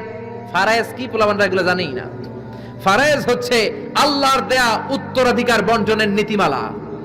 দুনিয়ার সব বাবাদেরকে আল্লাহ ডেকে বললেন, ইউসিকুমুল্লাহু ফি আওলাদিকুম লিযযাকারি মিসলু হাযযিল উনসায়াইন। আল্লাহর দেয়া নীতিমালা হলো, ও বাবারা, ছেলেরে যদ্দুর দিবা, মেয়েরে অর্ধেক দিবা। কার কথা? নাকি আজারি সাহেবের কথা? কে বলেছেন? কে বলেছেন? আল্লাহর দেয়া বিধান। দুনিয়ার বাবারা, ছেলেরে যা দিবেন, মেয়ের অর্ধেক। এদিকে বাবা আছে না নাই? বয়স্ক বাবারা আছে না নাই? খবরদার, কিয়ামতের দিন আপনারও কাঠগড়ায় দাঁড়াতে হবে, ঠিক কিনা? ছেলেরে যদি 2 লাখ দেন, মেয়েরে দিবেন? ছেলেরে 10 কানি দিলে মেয়েরে, ছেলেরে 4টা বাড়ি দিলে মেয়েরে। অনেক মা আছে ছেলের পাতে মুরগির রান দেয়, মাইয়ার পাতে মুরগির ঠ্যাং দেয়, মুরগির গিলা দেয়, মুরগির পুস্তি দেয়। কি কোন আপনারা? গিলা পুস্তি কোন? তো মেয়েরে যেমনি পুস্তি দিলেন, মাইয়ার কি রান খাইতে মন চায় না? মন চায় না? দেখবেন যে মা বাবা ছেলের পাতে দেয় মুরগির রান, মেয়ের পাতে দেয় মুরগির ঠ্যাং, ওই মা বাবার শেষ জীবনটা ছেলের বাড়িতে কাটে না, মেয়ের বাড়িতেই কাটে, ঠিক কিনা? এজন্য আফরাদুহুম যায়েদ ইবনে সাবিত। যায়েদ ইবনে সাবিত সবচেয়ে ভালো ফারায়েজের নীতি জানতেন। এই ফারায়েজের নীতি যদি ভঙ্গ করেন, কিয়ামতের ময়দানে জবাব দিতে হবে। অনেক বাবা বলে, মা তোর ভাইয়েরে সব দিয়ে দিলাম, তোর লাগে আমি হাত তুলে দোয়া করে দিলাম। তো দোয়া তো আপনি করবেনই, যে যেটা পাওয়ার অধিকারী তারে ওইটা আগে দিবেন, তারপরে দোয়া, ঠিক কিনা? সব শেষে বিশ্বনবী বললেন, ইন্না লিকুল্লি উম্মাতিন আমিন ওয়া আমিনু হাযিহিল উম্মাহ আবু উবাইদা ইবনুল জাররাহ। সব জাতির মধ্যে বিশ্বস্ত একজন থাকে, আমার সাহাবীদের মধ্যে সব চাইতে বিশ্বস্ত সাহাবী আবু উবাইদা ইবনুল জাররাহ। এটার নাম নিতে অনেকের দাঁত ভেঙে যাবে। আবু উবাইদা ইবনুল জাররাহ। আরবি পড়ে না তো, কোরআন পড়ার সময় নাই, খালি দুনিয়া কে মজা লে লো, দুনিয়া তোমারি হ্যায়। বিশ্বনবী বললেন, আবু উবাইদা সবচেয়ে আমিন সাহাবী, নিরাপদ সাহাবী, the most trustworthy personality among my companions। আমার সাহাবাদের মধ্য থেকে সব চাইতে বিশ্বস্ত আবু উবাইদা। কিছু লোক আছে জান যাবে, প্রাণ যাবে, কিন্তু আমানতের খেয়ানত করবে না, আছে না নাই? এই জন্য বিশ্বনবী ছিলেন আমানতের জন্য সেরা। সবাই বিশ্বনবীরে ডাকতো আমিন। আমিনের সাথে আলিফ লাম লাগান হয়ে যায় কি? আল আমিন, as-সাদিক আল আমিন। সবাই বিশ্বনবীর কাছে জমা রাখতো টাকা পয়সা। এক লোক তায়েফে যাবে দল করে আবু জাহেলের, যাওয়ার আগে স্বর্ণের বাক্স এনে বলে, আব্দুল্লাহর বেটা মোহাম্মদ, কয়েক সপ্তাহের জন্য তায়েফে যাব, স্বর্ণের বাক্সটা তোমার কাছে রাখি। বিশ্বনবী বললেন, তুমি না আবু জাহেলের পার্টি করো, ওর কাছে রাখো। ও কয় না, আবু জাহেলের পার্টি করি ঠিক, কিন্তু জমা রাখা যাবে না। আবু জাহেলের কাছে যদি স্বর্ণের বাক্স দিয়া যায়, আইসা দেখবো স্বর্ণ নাই, স্বর্ণের বাক্স নাই। জোরে কোন ঠিক কিনা? এরকম নেতা আছে না নাই? অনেকে নেতার দল করে, কিন্তু নেতা পাইলে সব খায়। ভালো নেতাও আছে, অনেক ভালো চেয়ারম্যান, ভালো এমপি আছে। আপনাদের এলাকায় নিশ্চয়ই এরকম ভালো ভালো চেয়ারম্যান আছে, এমপি আছে, যাদের কারণে এই দেশের উন্নয়ন এখনো হচ্ছে। চিল্লা এখন ঠিক কিনা? এজন্য আমানতের খেয়ানত করা যাবে না। আল্লাহ বললেন, ওয়াল্লাযীনা হুম লিআমানাতিহিম ওয়া আহাদিহিম রাউন।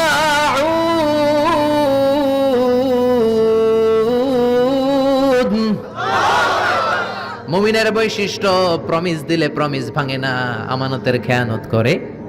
এজন্য আমরা সবাই আমানতদার হব। রাজি আছেন? রাজি আছেন?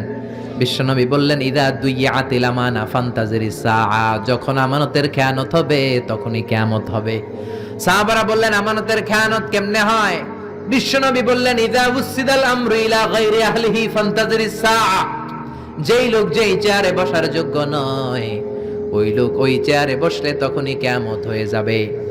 এখন যেই লোক যেই চেয়ারে বসার যোগ্য না, ওই লোক চেয়ারে বসে যায়, এরকম আছে না নাই? আপনাদের এই এলাকায় নাই, কিন্তু বাংলাদেশ ব্যাপী এটাই বেশি। প্রিন্সিপাল হওয়ার যোগ্যতা নাই, ঘুষ দিয়ে প্রিন্সিপাল হয়, আছে না নাই? বিসিএস ক্যাডার হয়, এক বাক্য ইংরেজি কইতে পারে না। আমাদের দেশের মন্ত্রীরা যখন বিদেশি ডেলিগেটদের সাথে কথা বলে, তখন বোঝা যায়